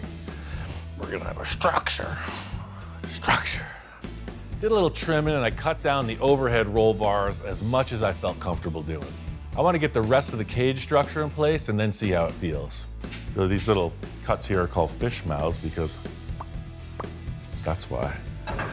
The whole idea here is it's adjustable. Right now, these little fish mouths will allow these bars to pivot, so just kind of center in some stuff. start climbing in, and you're 6'2". So you can see this, right? It looks a little awkward, but this is me sitting right on the chassis, no seat. So what might help put it in proportion more, so maybe it doesn't look like it just has a big box stuck on top, is the rear bars. That's sort of what I was seeing back here. But the question is, where this doesn't just turn down to here, this is gonna come as a straight shot back to there. This is where the old duct tape helping hand comes in. So see, that's gonna hit there. Yeah, I could see that working.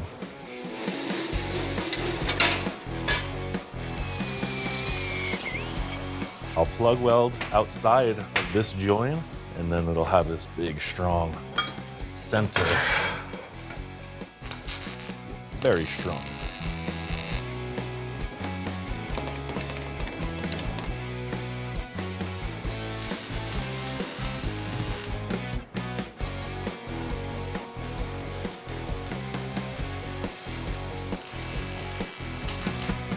So seeing those rear bars on there, it doesn't look so much like there's a big box stuck on top. You know, it's definitely tall, right? But it doesn't look so out of proportion with the body. You know, I want to cut the front of this off and then decide what the tubes do going back to the cage. But the steering box is going to be the limiting factor because it's ahead of this cross member. So you could see, got a big old steering box sticking out ahead of the thing. I guess I'll just keep it at that. I'll cut right to that box. Just like the back of the chassis stuck out so far, the front of this chassis is gonna stick out as well. Sometimes limitations are a good thing. You know, we can all just dream of idyllic situations, but occasionally you gotta work with what you got. But I think maybe a curve in the nose section instead of coming down to a hard taper like that. I'm thinking maybe it'll have like a bend, you know, it'll just curve up and forward. Because I'm trying to make the front of the chassis look as minimal as possible. So see, I was seeing something like that as the front of the chassis instead. And maybe I could pull that back to say here. And it gets that hard edge off the front of the chassis. That steering box is definitely a permanent install. We're gonna work around it. Oh yeah. Looks like a hood line now, albeit a long hood. At least it has some kind of a flow. Before I get the front part of the cage welded, I want to get the engine in. The positioning of the engine is pretty critical. This is what I was really trying to show off. Get that, I mean, these valve covers, they're not going to be yellow in the end, obviously, but let me express my enthusiasm.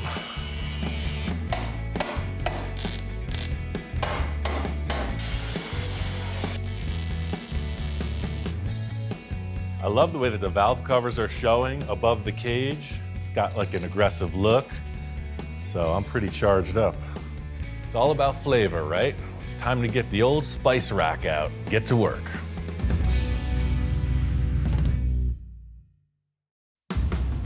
Just getting these tubes in place is really helping me with the proportion. You know, the roof height was a real problem for me, but now seeing this long stretched out front, you know, it gives the tube chassis a little more proportion, I think. The rake being transferred down to the hood, it all looks like it's in alignment.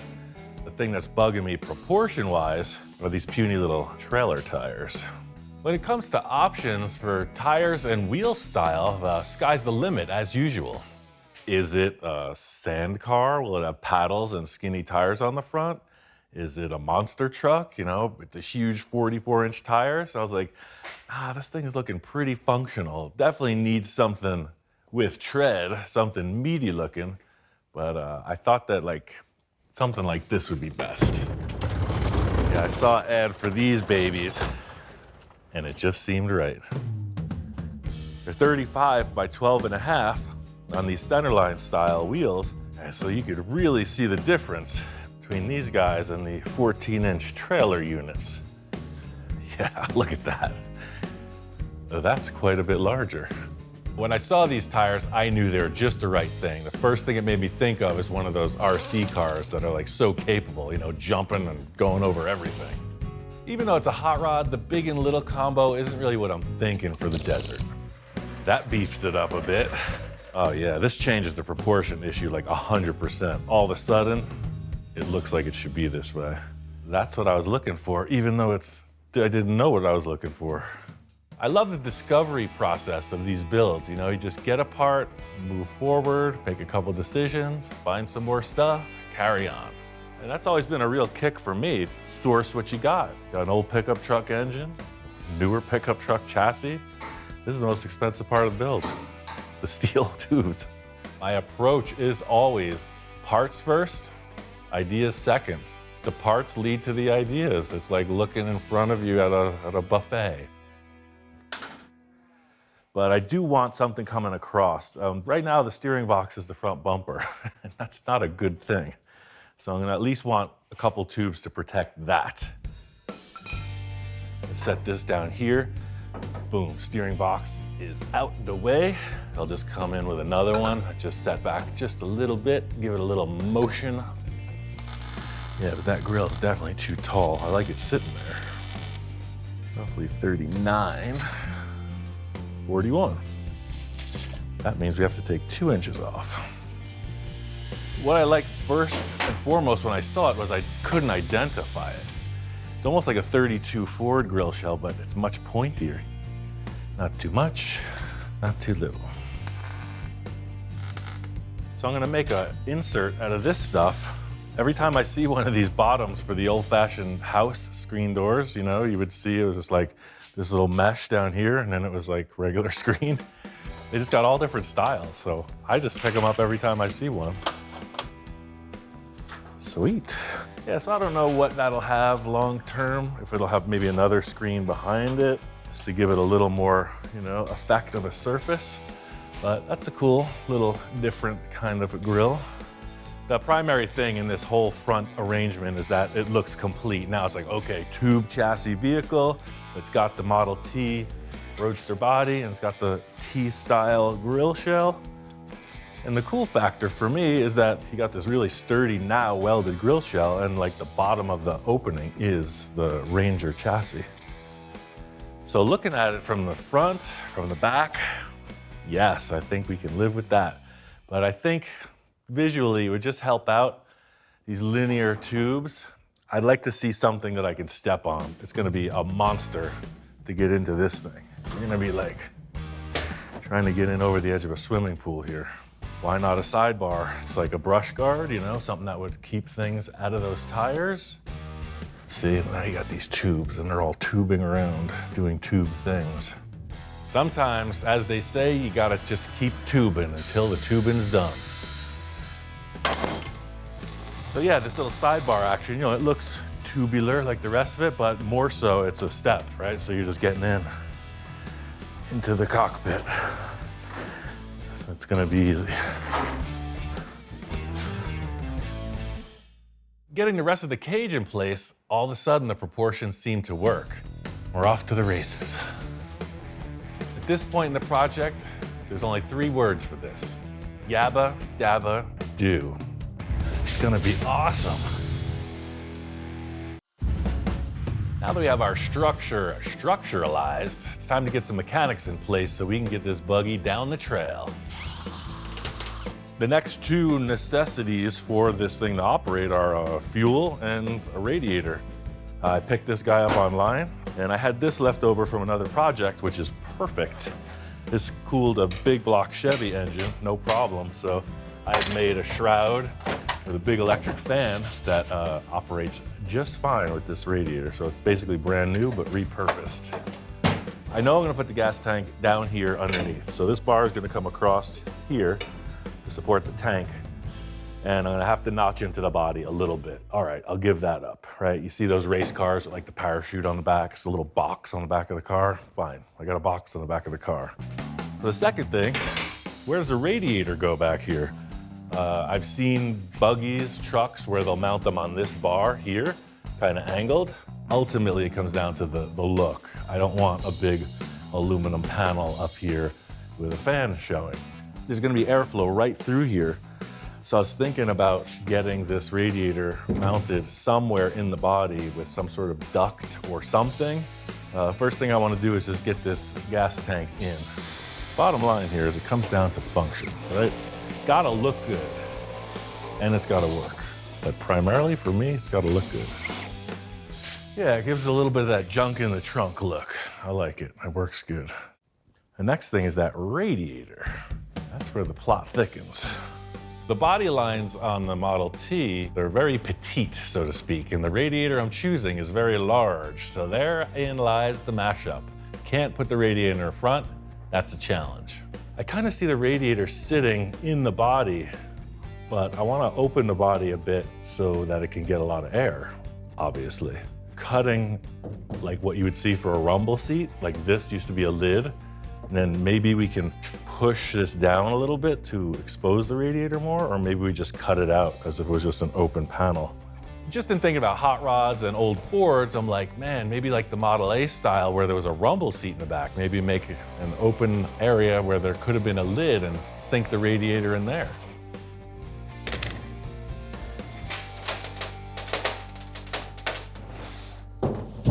Yeah, look at that. That's the sound of success. Right? Now, does that not look like a port of cooling air potential? I like it already. So what I was thinking is if I could get this thing in the body, you wouldn't have to see a heck of a lot of it. Aesthetically, sticking up, not so good. So if I trim out some of this material, I'm able to lay that back. The surface area is still there, it's just reclined, kind of like what you'll see like in the front of a Corvette. In my world, everything's up for the slice and dice. I mean, if the radiator doesn't fit, all we have is a giant hole in the back of the car. So that fiberglass was so flexible, I just shored it up with this piece of steel so that I could push that down and tack that flap down. Yeah, that's getting close. So you see now that radiator is just direct, right to the atmosphere. This is exactly what I was envisioning. You know, the radiator's tucked in, you got the feeling of there could be a rumble seat in there. Thinking about the mix of like a hot rod and a desert vehicle, you know, this has the look we're going for, but I got one more idea for the deck lid area. So let's see, if we were to do another one, and at about that distance, I think. This is just something I've seen in race cars to lighten them, etc. But I'm like, I need some airflow. It'll help come down into the radiator and out the back of the car. So it kind of looks more racy and it works to move the air. Heck yeah, that's looking more like it now. The old Swiss cheese effect. I gotta say, I'm pretty relieved. It's a pretty unorthodox approach, but I think it's gonna work. So for the next thing, aesthetics-wise and function-wise, of course, is the intake and the exhaust, you know, like how's it breathe? That's always a huge part of the character of a machine as well. And I got a couple ideas. Something old, something new.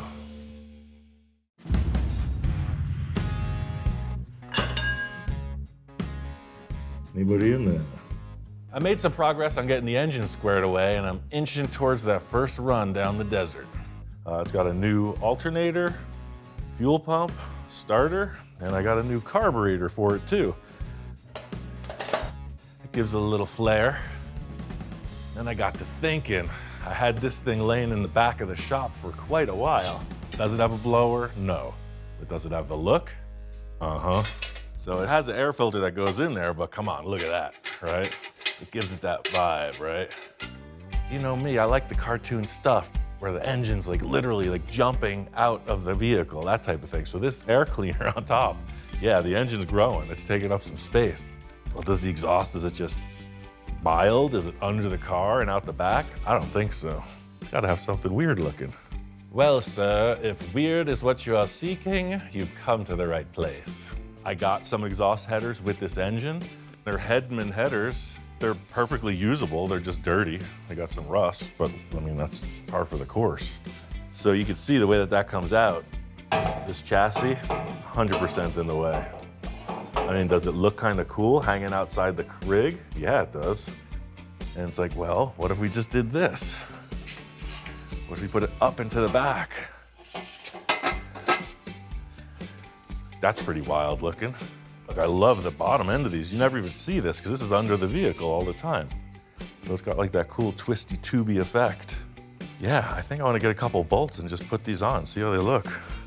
Yeah, I mean, who knows? Stranger things have happened, right? Yeah, that's just weird enough to sell it for me. Like a bat. What are you gonna do, run a pipe out here that you have to climb over when you get in and out of the car? I don't think so. What I do think is those like sprint cars, they run these little mini mufflers, so it's like a header dump right now exhaust. Yeah, look at this. Basically, you know, it makes it legal for the track. It's just the simplest of simple baffles. I was like, man, that looks pretty like industrial strength. It's all business. So, I mean, if I cut this back, shorten it up as much as possible, why not, right? Is it gonna be loud? Yeah. So I'm gonna cut the end of this off and see what it looks like.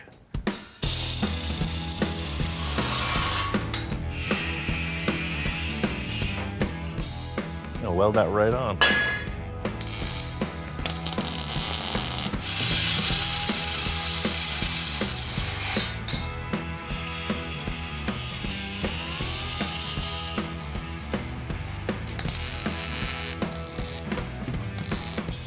Perfect harmony with everything else that I've built. It looks way faster than it actually is, so that's a bonus. Definitely like, whoa, is it a race car?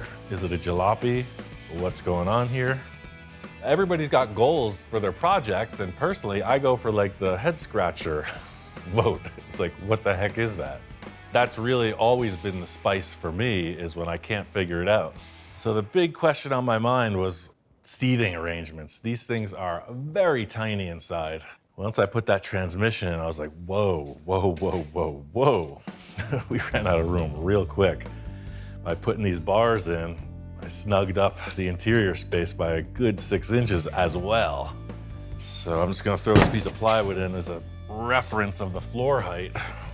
I was over at my buddy Tom's house, and he's like, dude, come over, I got the seats for your hot rod, check them out. So I did, I checked them out. Ford Econoline van seats. I love the green and black two-tone. This curved bottom, it's super cool. I chucked it in the car. Look at that, is that not perfection? The height, the colors, the stitching, the fact that it's Ford, everything on this is Ford, it's awesome. I mean, yes, yes, and yes. But there was one thing I wasn't considering, and that's this. Look what happens when you put this in that.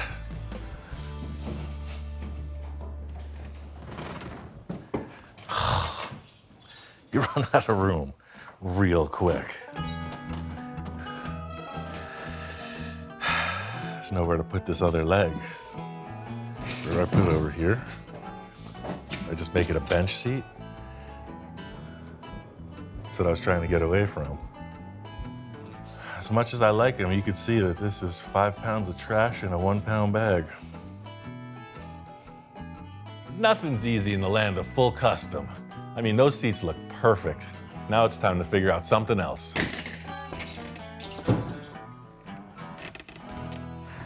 See, by sitting down lower, you got some room.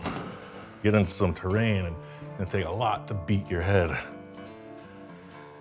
But you can see the roof doesn't actually look that tall now once you got a big giant monster in the car.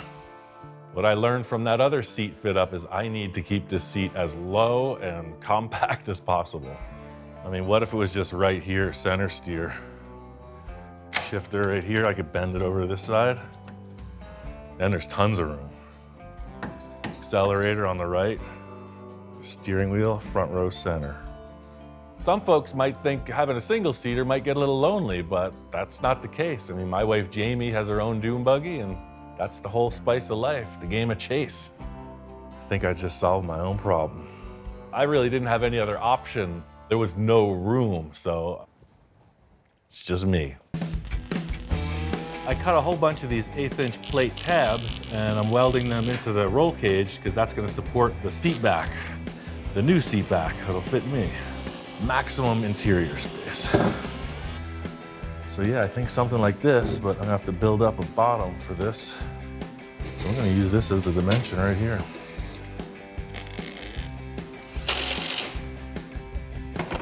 Set up my marks. You'll see this angle here, just locks it in, locks it to the back. It ain't going nowhere. It's not gonna have any formal floors. It's just a screen. I got this expanded mesh. So yeah, I'm just gonna make a couple templates, cut it out for the floor pans.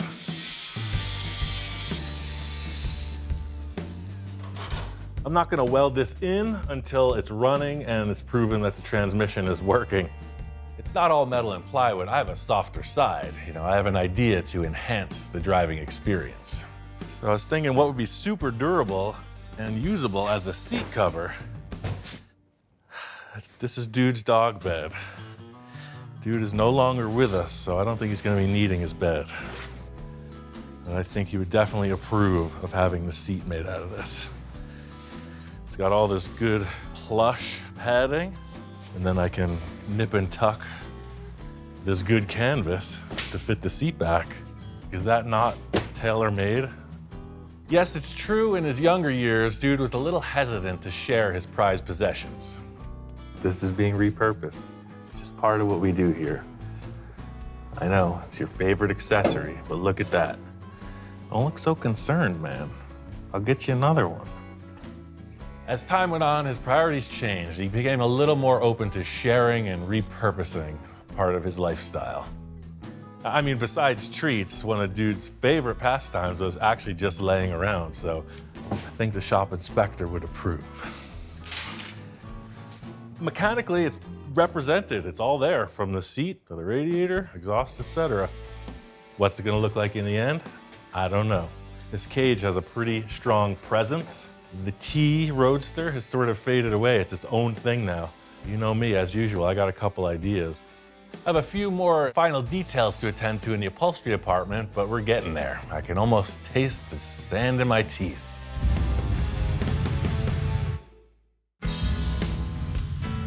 I just did a quick scuff with Scotch-Brite and just flat black and the whole thing. Fuel cell, chassis, engine. The headers are coated with a high heat. I think it's starting to look a little bit better. We're at the critical point. Got all the busy work attended to. Now we got a blank canvas. What's next? I'm not one of the great painters in the world for sure, but I've done some stuff. My style is basically simple, so I'm gonna keep this with a spray can finish. Well, is it racing inspired? Is it cartoon inspired? I think so.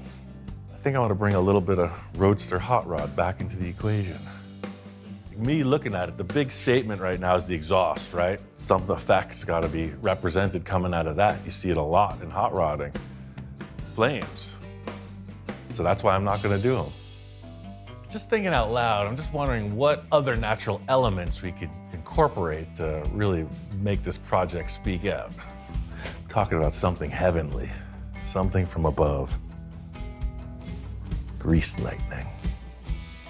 Maybe that. The funny story is the grease lightning thing has been brought up before on that Ford project, but guy just wasn't going for it. So, I mean, come on, it's an iconic sort of hot rodding scene in that movie. I think it was a 41 Ford, the white car with that silver kind of lightning bolt thing on the side. Super gaudy, like one of the worst paint jobs ever, I think. That's why it deserves some recognition. You might be wondering, Ian, why are you looking for inspiration from something you just called the worst paint job ever? One thing can be said, it's stuck in my head all these years. It might just be right for this project. Maybe take the flow from the exhaust, from the cowl and the exhaust height, and just kind of drape it down, you know, sort of centering at the tire, and then maybe coming back up. But I'm talking about just like Zorro hit it with a lightning bolt, just all over. I think the parallel I'm drawing with the style of artwork is the way that I'm building this project. It is just a rudimentary mashup of parts. So yeah, this little weird blast of artwork on the side kind of fits. Just trying to represent the negative space in here of what the image will be. So see, it's in here that's getting painted. Does that look like a messy teenager did that? It's starting to. Yes, I'm just covering up everything I don't want to paint. It's not even like lightning at this point. It's just like an abstract shape. But if you think about superheroes like Shazam, right? So it's like, is that the center of like the blast? Is it radiating from the middle of that? I mean, you could tell a story. We're ready to apply some liquid.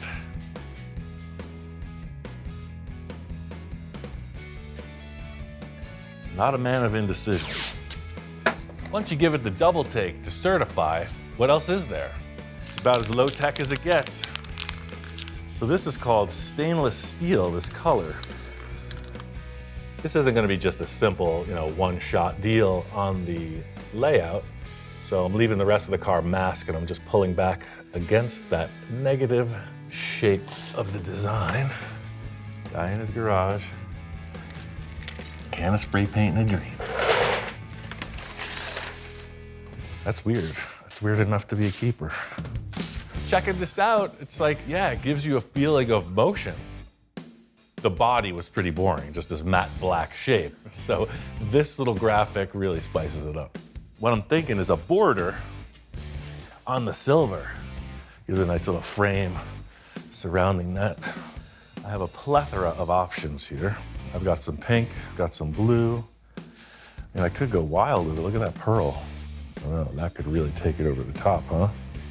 I got options, I got spray cans. We'll see what develops. I mean, anything can happen. And then we ride.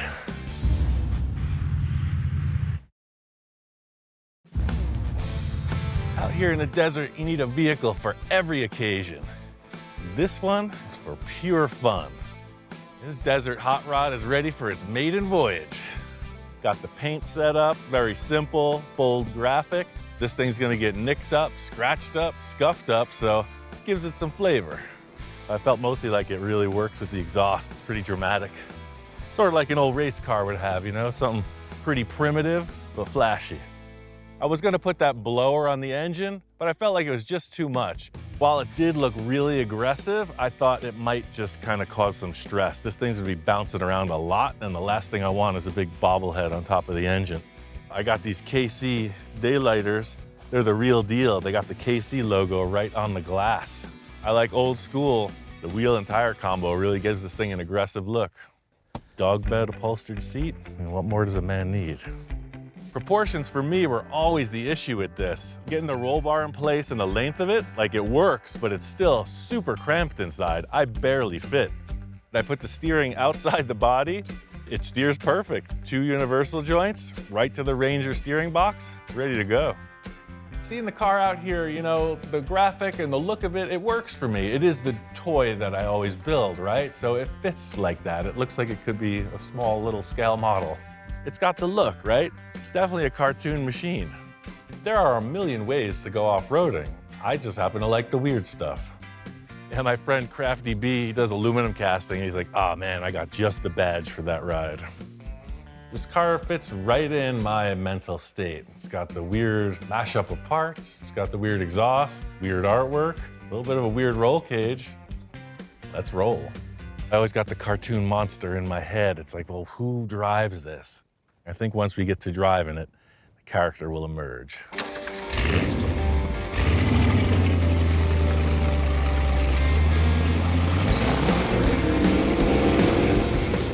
This rig is perfect for this environment. It was built exactly for this terrain.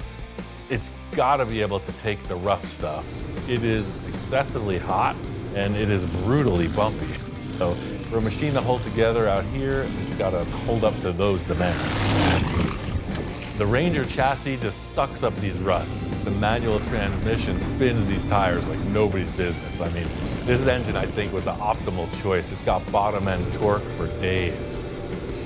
The sound of the exhaust right there in stereo, pure adrenaline rush. It's intense.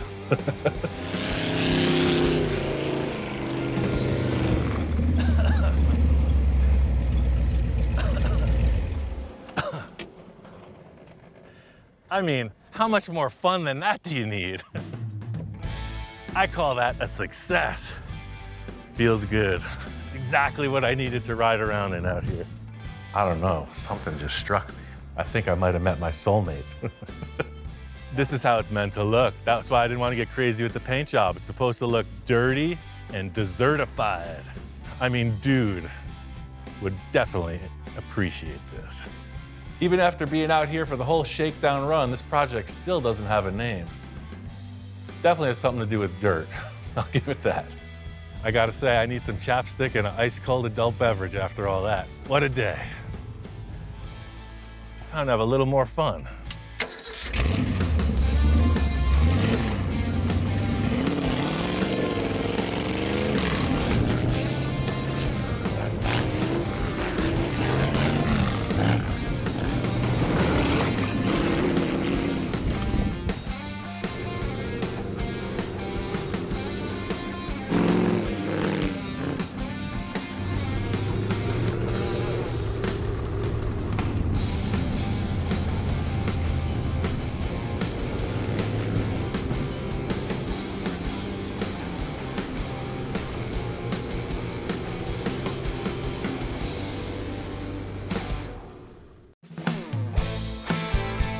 I got my good buddy Eric out here for another Rancho Roussel adventure. Coming out here, obviously, yes, you get a phone call from Mr. Roussel, you make things happen. Now, we've done some really wacky stuff in the past. That Space Junkie bubble top, and then the Blue Demon project was just ridiculous. So, all right. Eric has been a long-time great collaborator. His ideas are always out of the box. He's got a track record to prove it. From the first project we ever worked on, it's always shown something that neither of us expected, and that's why he's here for the mission. Yeah, of course I didn't ask you out here on a vacation. I got you here for a reason. What? Come on. And that's why I didn't tell you what we were building. I've never worked on a station wagon before. I've never had one. So Wait a minute, you've never had a wagon? Never. Rust-free car, very solid, so it's got a lot of potential. It has some kind of a conservative factor to it, but I want to take all that away. Yeah, no conservatism. I want to go like super radical on this. It's going to be full fashion show. Anything you think about, I don't think I'll say no. Like seriously, I got one. I'm going to push that. I got one idea already that I want to start off with on the nose, but the rest of it is just ideas, man, whatever you're thinking. No, I'm down for this. Ian, he loves that realm, that area where we don't know what's gonna happen. Normal is boring, and if it doesn't make your hand shake, you're doing something wrong. I took the liberty of sourcing some parts to address this and the nose, but other than that, I don't have any plans, like stuck in stone. So anything, we can do anything. You can do anything. Okay. Yeah. You may regret that. I doubt it. Welcome to a full custom funhouse where rules, structure, and discipline are all out the window. But look at the apron in the front. Yeah. It has a story. This is definitely not its hood. This is definitely not its fender, so something happened. You're gonna dig my idea for the nose. Check this out. You might recognize some pieces. Studebaker! Right? Oh. Rust-free, collision-free. All right. Yeah, that, yes. Yeah, okay. Right? Yeah, so it's got the hood, the nose, the fenders, the headlights, and the chromes. Oh, like a glove. Right? I haven't even done this yet. I just collected these parts and did some trimming. I'm into this. All right, that's a good start point, man. What this does is this sets the stage of what we have to do with the rest of the body. Mm-hmm. It's super weird. The flavor's there. That's the theory right there. Yeah. You might be wondering just where we're headed with this project, and that makes two of us. But I think mocking up this nose gives us a crystal ball view into the future of this grocery getter wagon. So I figure we'll just cut off all that damage in the collision area right through the spare tire and just remock it up. Start from there, yeah. Eric and I are on the same frequency. There's no time overspent talking on it. We're right to the task. I think the key points of getting the Studebaker nose to fit on the VW is that the Studebaker is physically a bigger car. It's longer in the wheelbase. The squareback's very stubby on the nose to the tire. It's got to stay as close to the windshield as possible because otherwise it's going to look like, you know, like a schooner or something coming out of the front. You're going to set up the envisioning. So you got the piece of steel. High tech as always. And the pencil. And the So pencil. The pencil will adjust the angle of the dangle. So you're looking at this on the car, right? Yep. So set up the base of that square with this line. Yeah. Ah, very clever. And then the bullet mounting is this angle, so it'll be a perfect 90 degrees. Yeah, we're about on par. It checks out. Math It's been checks certified. out. Yeah, it's been certified. I did this one and I did this one. Excellent. At most shops, you use protractors and laser centers and pointers and all this stuff, and there's a process. Not here. It's a carpenter's square, a chunk of wood, and a pencil. And that's it. Yep. Perfect. I think this is gonna offer a really cool transition from the VW look in the front, because that was a very sloped down look, and this is very prominent, like the 50s cars. Oh, I love this. From that flat, very bland Type 3 nose to this, whoa. Yeah. It's a mutant. Kind of like we're chiseling this out and finding its place in the universe. It's a discovery for all three of us, including this yellow banana.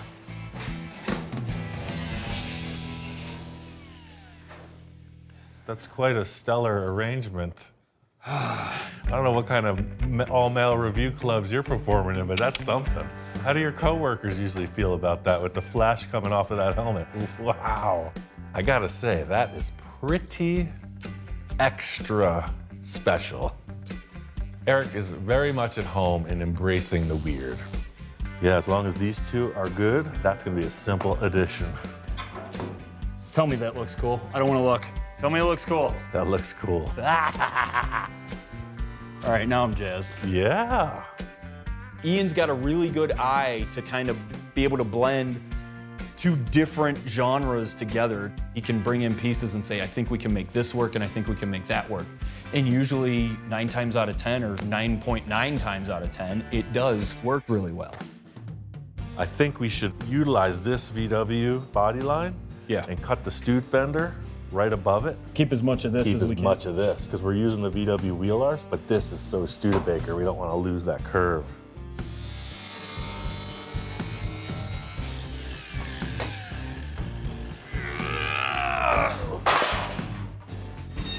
Is everything okay over there? Yeah.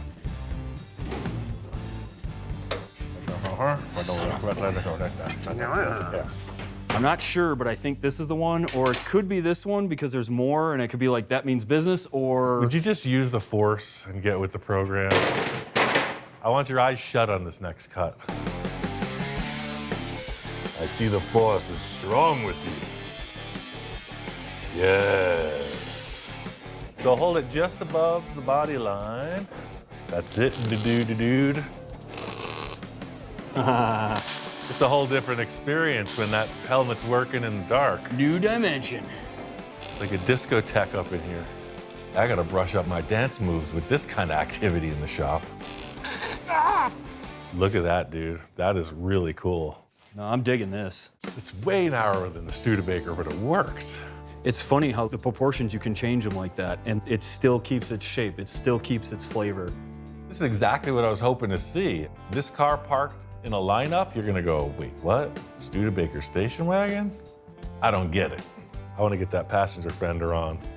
This is getting me charged up, dude. I wanna hit that roof next. It's half custom. It will be full custom in a moment. So getting this nose on, I mean, what a radical change. I love it. The rest of the body now is way bland. Next task on the list is addressing the roof line. I don't really have any specific ideas, but I know I definitely don't want stock. You need to make the roof as off the wall as possible. Yeah. Because the rest of it is just... I think let's just tack weld the door shut and just cut the roof right off. Let's just mess around with some ideas. I mean, it could go anywhere in discussion, but you know, once you put the parts in place, you find That's that when you sweet start spot. seeing stuff, yeah. Building up a project like this from only a few parts ideas, I'm just waiting for the statement. I'm waiting for the what is it moment. I'm not attached to this roof, and in a few minutes, the car's not gonna be attached to the roof either. I'm not attached to anything but my wife. My first thought is always go as radical as possible and then pull back. Some people may think baby steps. I say eat the whole sandwich. It's getting less yellow with every cut. Now it has zero character. It doesn't look like anything. I didn't think it could get any more plain, but yet here it is. Needs more cowbell. Definitely needs more cowbell. Let's spin it around. We have the post on the back. We have the front posts. Use the hatchback as the... Yeah, use the hatchback. Hey, I'm up for anything. I mean, that's what we're here for, discussion, right? Why not? I told Eric all ideas were up for consideration, so, I mean, here we go. Look how narrow that is. Doesn't even look bad backwards. Interesting. Yeah. I thought you had a horrible idea. It's completely horrible. The fact that you listen to me is astonishing. Don't do that again. I'm usually the guy with the wild ideas, and I'm just like, that can't possibly work. But wait, 4 inches where the windshield lands? Because that round windshield was kind of like a falling back effect, and this gives it like a little more It's got a meanness. Yeah. There's so much stuff in the way, but I'm digging this. Yeah. Bang, right there. Straight down. The roof is way narrower in the rear than in the front.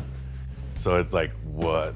Yeah, now what? But upon exploration, it's just a megaton of work to make this roof fit properly. By flipping it, we'd have to cut through the center, widen it, etc. I don't think we'd gain much reward, but the forehead on this is starting to have some appeal.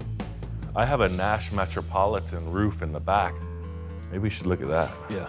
Here lies the remains of my last project with Victor. And as you can see, it's ripe for the picking. Oh. And it's, when we're talking flat glass, and see the forehead on this? Yeah. It's very much like that. Oh my goodness, yeah. Maybe it'll be a hint in the right direction? Yeah. I don't know. First step is to get rid of the dash and all the glass. We're only interested in the roof skin and the pillars. Rubber seals and the desert don't get along very well together. I see that. Yeah, they get petrified. I don't mean scared. Oh, wow, it's not that narrow after all. Maybe 2 Studebaker. I like this. Yeah. I like this. You know, this is a nice shape. That's just lacking. That's a no bueno.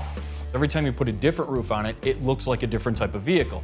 You're like, yeah, no, but maybe. Like, what if it was like a truck style with a tonneau cover, like super low? His mentality is just so like, the sky's the limit. You can do anything. Ooh. It's nice to get into a project where you don't know what you're building, isn't it? I love this.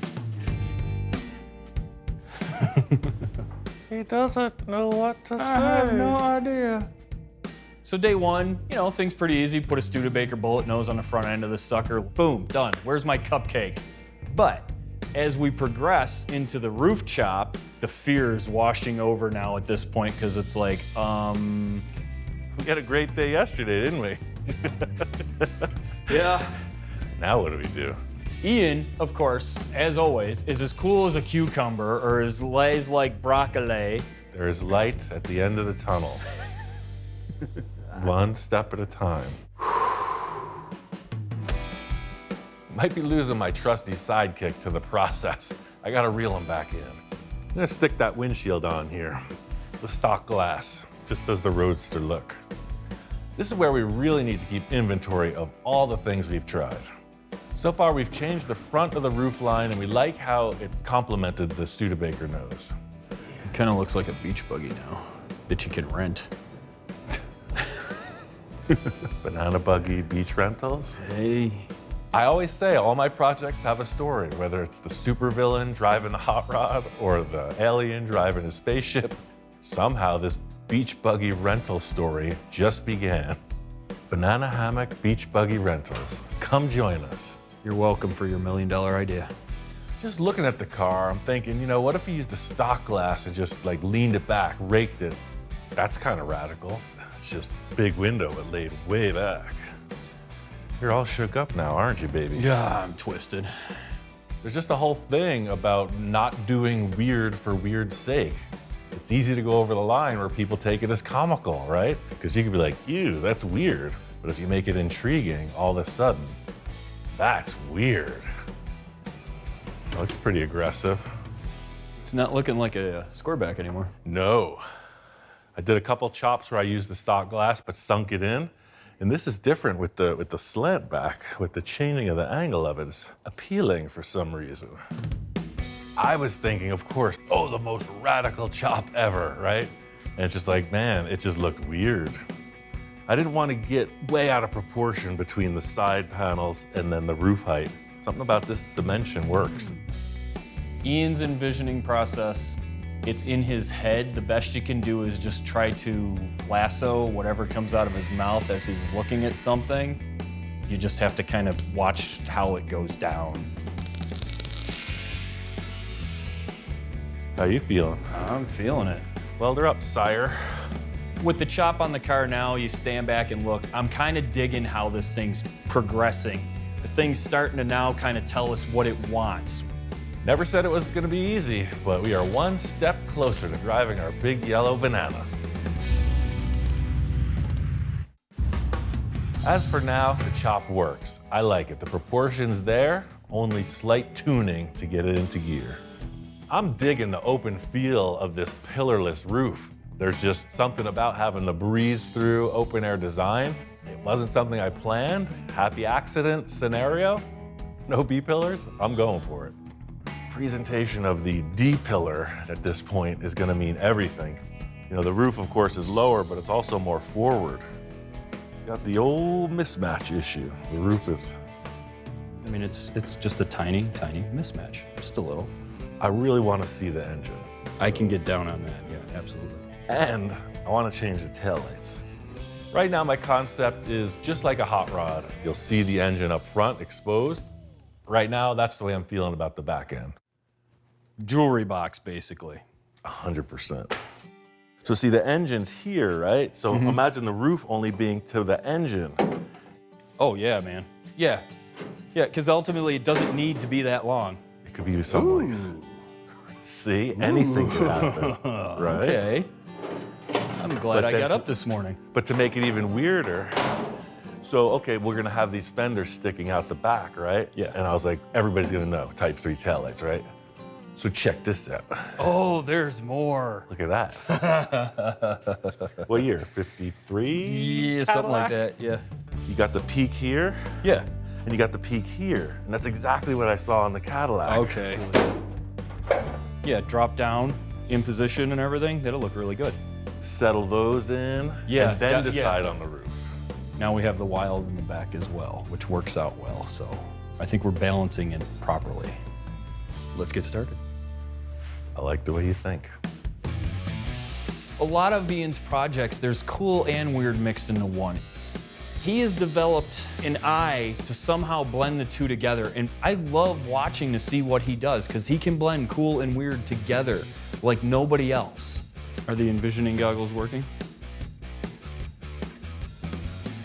The number one thing I saw about the Caddy taillights was they were on their own perch. So similar to the Studebaker fenders being their own projectiles in the front, the Cadillac taillights came up and do the same. Yeah, that's weird. And these vents, we're just gonna cover them later. It's not gonna have the Type 3 cooling anymore. Yeah, I feel as though this is a step in the right direction here. He likes it. I like it. So this is the big debate, like what happens now with the roof? How short does it get? We don't want it to look like a pickup truck, and we don't want it to look like the notchback sedan. Yeah. Thoughts, Captain? I saved the bottom of the pillar, a little turnaround. Oh, I like that. Okay, so if that goes down to 0, right about there, Perfect, smart idea. then, so that would kind of go like that. Shall we go to the envisioning tape? I think so, yes. Let's see what that brings us. Because we're not really running any side windows whatsoever, the A and D pillar are primary. Maybe that's a little more vertical. Oh, no. No. May I? Yeah. Dumb idea. There's no dumb ideas, but there could be A dumb idea. Ooh, Studebaker? What Rambler wagon does that?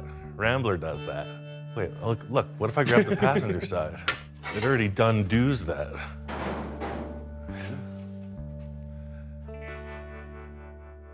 Talk about freak show. So we get that desired effect of the engine exposed, but now the rear window is like a trucker hat over the engine. Like the bill of the hat is coming out over it. Business in front, party out back. You never know what you end up with in a project. You know, I had in my mind an idea about a shortened roof, exposing the engine, and this idea just might be the ticket. This would pretty much be like that. Well, not that bad. Here, let me hold it. You take a look. So weird. The Studebaker has this huge depth. The square back is a box. Now we're achieving fins out and a huge depth. Yeah. It doesn't look super great, but I think it's a better approach than the other way, which would be where the normals would take it to, I think. And I excel at making things that aren't really good looking.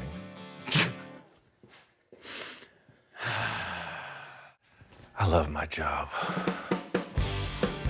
Right off the bat, Eric says backwards pillar. I'm like, oh yeah, like some other cars I've seen in the past that were oddballs. Count me in. This is what's gonna sell it. This transition and that transition being this is what's gonna sell that whole thing. Yeah. Oh, look at the hatch. We got the corners right there. There they are. Sweet beans! All great ideas, right? Anything can happen, but it's gotta look convincing. I always say that. And reversed angle on the pillar, heck yeah, if we could pull it off. Structurally, it's not that huge of a challenge, but aesthetically, visually, it's already like a bold choice, and it can't, again, look weird. It's gotta look, wow, that's weird. It's easy to come up with an idea, but to follow through, who dog it? You're in for a ride sometime. The whole thing is utilizing Eric's time to the maximum. Correctamundo. It's a rough concept. Just get the ideas down, and I'll fix it up. Voila. Yeah, I think we can get away with that. For sure. Starting to shape up. The back end is presenting these two tall pillar-like quarter panels independent of the body, and taillights are just the little toppers on them. Feels like the front of the Studebaker nose. How you feeling? You look a little woozy. I don't know yet. Yeah, standing back on it, just the open back. I mean, it looks like some kind of a utility vehicle. Like, yeah, I could see this at the beach. It's a four-seater, you throw your gear through the side. The back is just wide open. Yeah, it's giving it purpose now. It's like Lion Country Safari. You could just sit in there and feed the giraffes. And that was the whole lead up with this open back. The engine's popping up through the floor, and we're gonna see it. Whatever we gotta do, no rules. All right, cool. We were trying to get weird, and boy, did we succeed. I gotta say, that pillar issue was something I didn't see coming, but here we are. You know, the front's so radical, the back's getting crazy. Let's just cut this off and make something different. Yeah, all right, that'll work. By pushing this back, it'll make these fins appear bigger. Groovy, I'm into that. I really don't want it to look like a stock square back rear with the Cadillac taillights. I want to radically redesign the center of it as well. I love the idea right now of the exposed engine, this sunken area, exposing all the mechanicals. I just want to work with that. So this engine's just a mock-up, the core. The fresh engine is at the rebuilder right now, so you're really getting warmed up on these VWs now that you're hanging out with me, man. And of course, I got a few tasty treats to spice things up. It's a pretty cool fan shroud. I got this set of carbs. Oh. But see, now look, it's kind of stacking up in there, right? I want to show as much of this as possible, so I'm thinking maybe this deck comes out completely. Nice plan. I like that. See, like reverse like that. Give it a little curvature. I just had a really weird idea. I'm in. I love what you're doing with that pan. So it's a sheet metal here, right? But I was like, man, it's gonna be so bland, right? But no, it's actually the exhaust cove. So that's just the pan, and the exhaust is some kind of really showy thing right here. Right. Yeah, I like that idea a lot. I gotta look in my parts stash. I think I might have some interesting tips.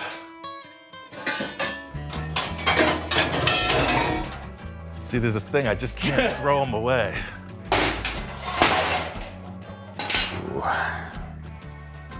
There's more? Everybody has their little secrets. Really? There's got to be some kind of support group for this sort of thing. I mean, the exhaust selection was a buffet.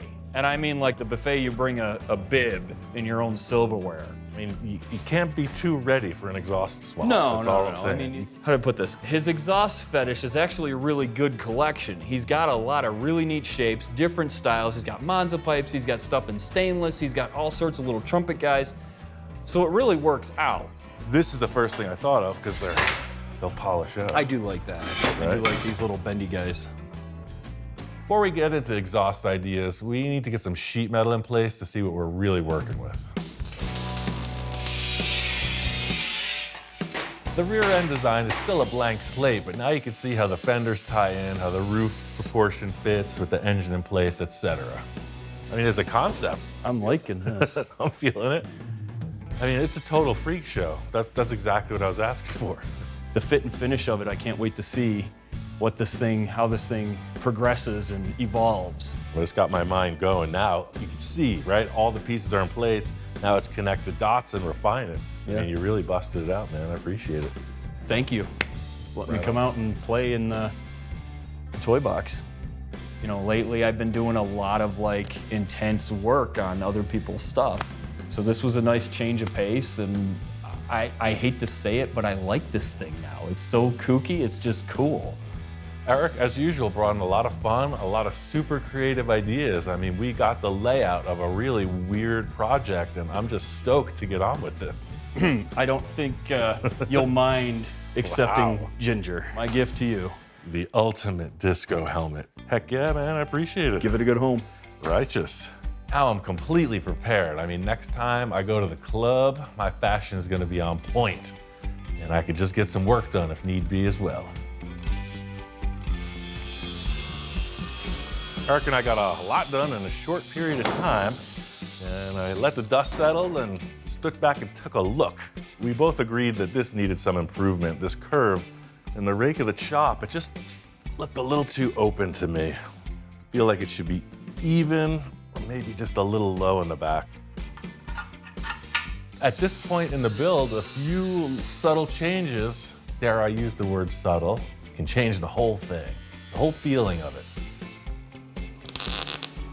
This was out here, right? Look, it's like tight and loose. And now, whoosh, it's a little more delicato. A lot of times in building cars, I get caught up in all the inspiration and tend to not focus on some of the potential roadblocks. This just happens to be one of those situations. I was thinking about these taillights. I kept mocking up that other one and realized it's from a different year. These fins, I think, are earlier. Look at that. I didn't realize, but hey. So I'm gonna try to remove the reverse light and maintain this chrome and the little cool reflector that one was lacking. Given a choice between practicality and inspiration, I will choose inspiration 100% of the time. I still love that reflector. We're gonna have to do something to maintain that. The whole key here, especially with Eric's collaboration, is to find that inspiration, because the motivation flows from that. When you got a mission, everything else just follows. Now our issue is this. Got this big hunk of plastic that don't fit. Ain't nothing in life that's free. Just gonna take some doing. This is just how the cookie crumbles in the land of full custom. You need to adapt and overcome. Most people would just get taillights that fit.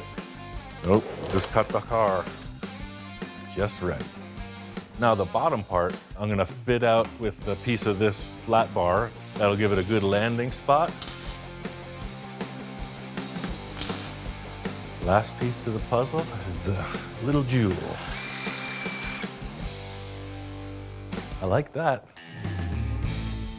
You know, it definitely looks like a real car part and not just kind of an add-on. In the end, this difficulty with the lens fit up worked to my advantage. I feel like the smaller lens added to the design of a thinner rear fender, and that's good for a smaller car. That's the story of car building, you know, you get one side that looks good, but then there's inside and then the outside of the other side. It's all gotta be symmetrical. Then the big question of what's gonna happen in the engine bay. Our beach buggy rental is one step closer to being open for business. I still got a few tricks up my sleeves before we hit prime time. Been working on this sheet metal and I got it pretty much dialed in. Both right and left taillight are mocked up, and then the structure put back in the roof. Got that look I was going for. Sort of like the front fenders are jutting. I want the rear fenders to do the same. Just like with the nose of the car, you see the center being its own thing with these two structures on each side, and I want to follow suit with the rear end, however that works out. It's a pretty ridiculous change. Right up my alley. Yeah, the engine, I want it to be a focal point, but it's just something about this just cavernous surround. I'm not sure. I'm gonna start at the bottom here. I know I want exhaust poking through that roll pan, and I thought at first I was gonna use this, but when I mocked it up, I saw that all the gear was outside the car pretty much.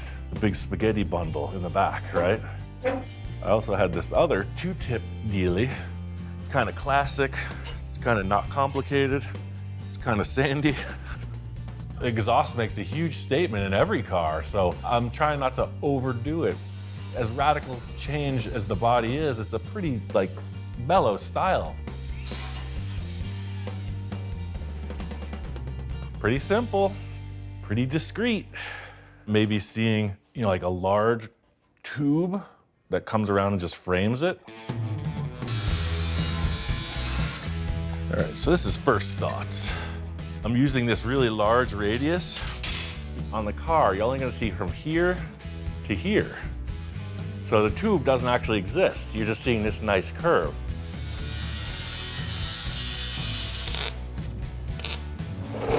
Right. And I found these really tight little bends. They're from a handrail. Wide open, baby. Anything could happen. Always looking for parts, right? I did a bunch of hole sawing on some steel plates, so I saved those. I modified some seats, so I saved those tabs. I'm at this guy's house, and he's like, hey, do you need some bends? Always looking for that shape that might be the fix. Believe it or not, I'm not the only one. I've been given some pretty weird creations over the years. It's a real cannon. It shoots golf balls. It's made out of a leaf spring, a piece of tube, and it shoots golf balls. You put the fuse in here. Maybe we need to like mount this on the back of the car. It could be endless hours of enjoyment for the dogs fetching balls. I wouldn't even have to leave the driver's seat. I digress. So I'm just gonna tack this on so I can put some sheet metal and start to secure it. The whole thing here is just to maximize the dramatic proportions I can gain from the position of the fenders and the engines.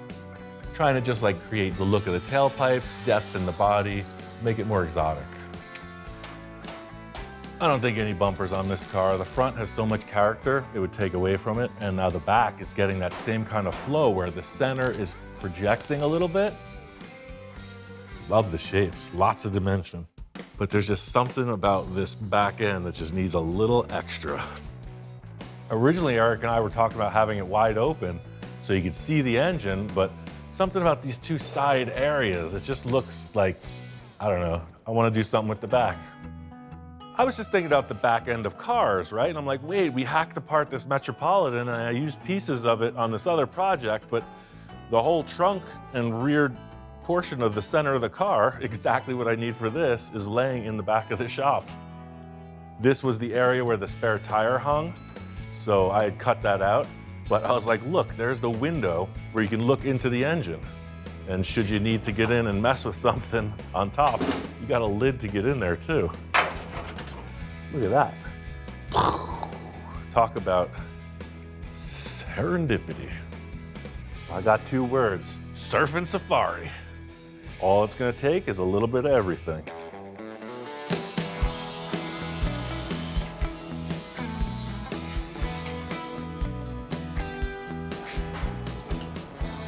corkscrew twist trick.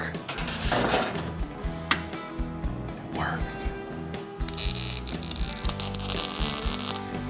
I always get that quirky little smirk when something's starting to get really weird. It's almost at that moment. I'm gonna cut this out of steel and then use the shrinker to just make a nice transition around that corner. But it's got these little teeth that munch. See that? With metalwork, there is munching, crunching and bunching. All advanced technique as far as I'm concerned. There's two things you can do with metal. You can shrink it or you can stretch it. This process does both. Munched and bopped to perfection.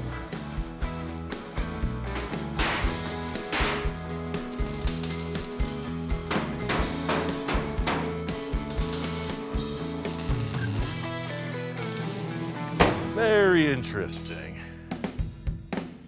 There's something about this surface coming over the engine. Initially, I was saying exposed engine, but putting this in place, it's like the double-decker adds something to the car. It gives it like a more enclosed feeling. But I definitely want to see engine through that. What's gonna really set that look in place?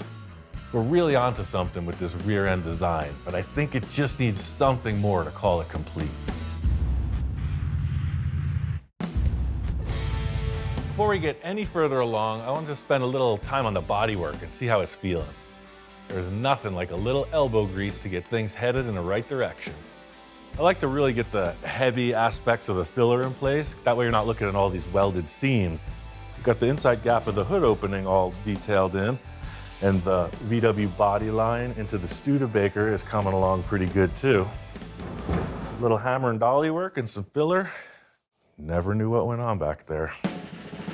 The missing link is this hole I cut in the back of the body. It had kind of like a Continental kit. So this, sat in the car like that with a vertical spare tire.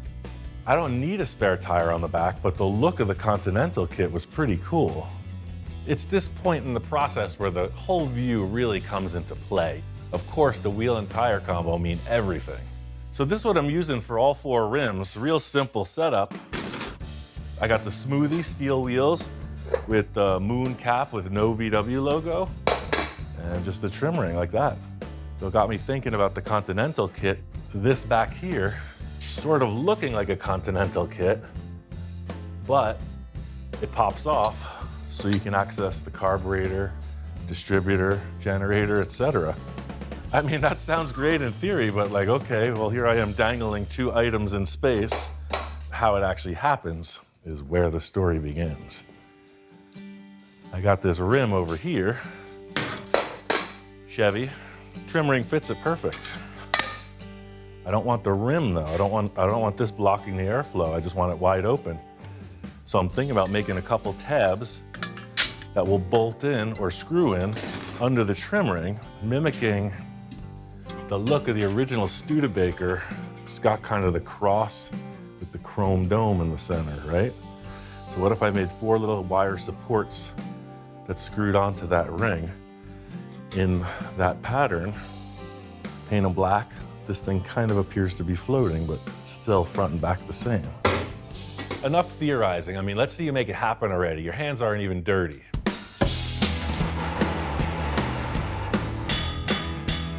You can drill and screw right into that.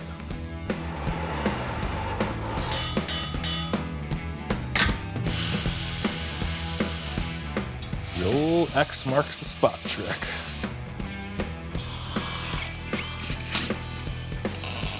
Now I'm just gonna tack weld this hubcap right to it. That gives us the potential for our floating hubcap. Now we remove the rim. The whole concept with this is that I feel like it should look like magic, right? It's just a floating disc in the center of this hole. There's always a tell to every magic trick. This is how I'm gonna do it. Yes. That's just dumb enough to call my own. I love it. Feels like the right vibe. It's like, this isn't wild engine exposed hot rod. It's kind of like wacky taxi. It's a little shade canopy of a roof, and it's got to be something that's just like, whoa, did you see that car? Yeah, all the weirdos drive them. Or at least one weirdo drives it. All right, now for the arts and crafts hour. I like that. Let's make 2 of these and adapt. I'm just gonna get this bottom part set. I'm just gonna cut it into place as I go. Pretty straight ahead once I got that hard curve established. I just came in and squeezed it and buttoned it right up. A little welding, a little grinding, plug them back in place. The old floating hubcap trick. Moving right along, it's getting weirder as it goes. This thing has got the revered double cool factor. This design not only looks cool, but it keeps the engine cool as well. Just like so many of my other projects, this thing's like a Hot Wheels. It's a big toy car, you know what I'm saying? It's just exactly that. It's like, whoa, what the heck is going on here? Next up is the paintwork. I got some ideas, and that really does bring it all together. Bombay Beach, here we come. I got this beach buggy all wrapped up and set for its maiden voyage. Super stoked with the way it came out. You know, the mashup with the Studebaker and the VW, it's convincing. And even out here, you know, it's a VW, it's light. It cruises right across the sand, no problem. All right, this thing's a runner. I mean, not the beach, but in my imagination, I'm already there. It's pure paradise. Life is what you make it. You live the dream, you become the dream. Like, it's really all how you perceive things. I mean, anything's possible. There used to be water here. It's just low tide. It comes in once a year. This is pretty much where it's at for me. I mean, that's why we built the car. Beach theme. Like we said, Erie Eric's Beach Buggy Rentals. Cruised on down to the surf spot. You got the sand, you got the sun. That's 2 of the 3. I mean, all we need is some tasty waves. Southern California surfboards. Goes together like me and Volkswagens. In all seriousness, you know, there was a ton of bodywork to finish out on this. My friend Jamie helped me block sand and bodywork the whole car. I love the vintage flats paint. Not a lot of flair. I just got 2 gallons of white and I mixed in green toner to come up with that seafoam. Classic kind of beachside color. One of the iconic wagons in the world is the Chevy Nomad, so I used a similar flow where the paint checks off of the pillar and comes forward in a spear. Not a perfect representation of that, but you definitely get the inspiration. From the onset, the only thing I saw was the bullet nose and the Cadillac fins. Everything else was the collab between Eric and I. That's what you end up with. I mean, it really was just throw down, showdown, and here we are, painted. But somehow, it works. That's one reason I love collaborating with Eric so much, is because he's a pro, he knows how to do things. He also likes to get weird, you know? And that's what we really did in this. It was just like, hey man, let's get down and try something crazy. That back end was a monster. Inside curves are one of the hardest things to bodywork, and I'm gonna blame that all on Eric. He got the glory, I got the lack of fingerprints. Sort of retro, sort of atomic age, definitely cartoon. It's got a jet engine symbolized, it's got fins, it's got a bullet nose like a rocket.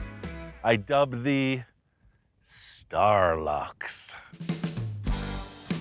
That's the most satisfying thing in the end, is to see it actually function. So instead of just being a mock-up and then it goes away, no, it's like, it's turnkey. It works. Can it be detailed? For sure. But that satisfaction of just seeing the silhouette, seeing finished paint and driving, that's good for me. The journey of this car is still unknown. Interior, hot rod engine, anything could happen. End result of this isn't something that's just like out of control, crazy cartoon like I do so many times, but it's just kind of like a cool weirdo cruiser. I think this is weird with a smile.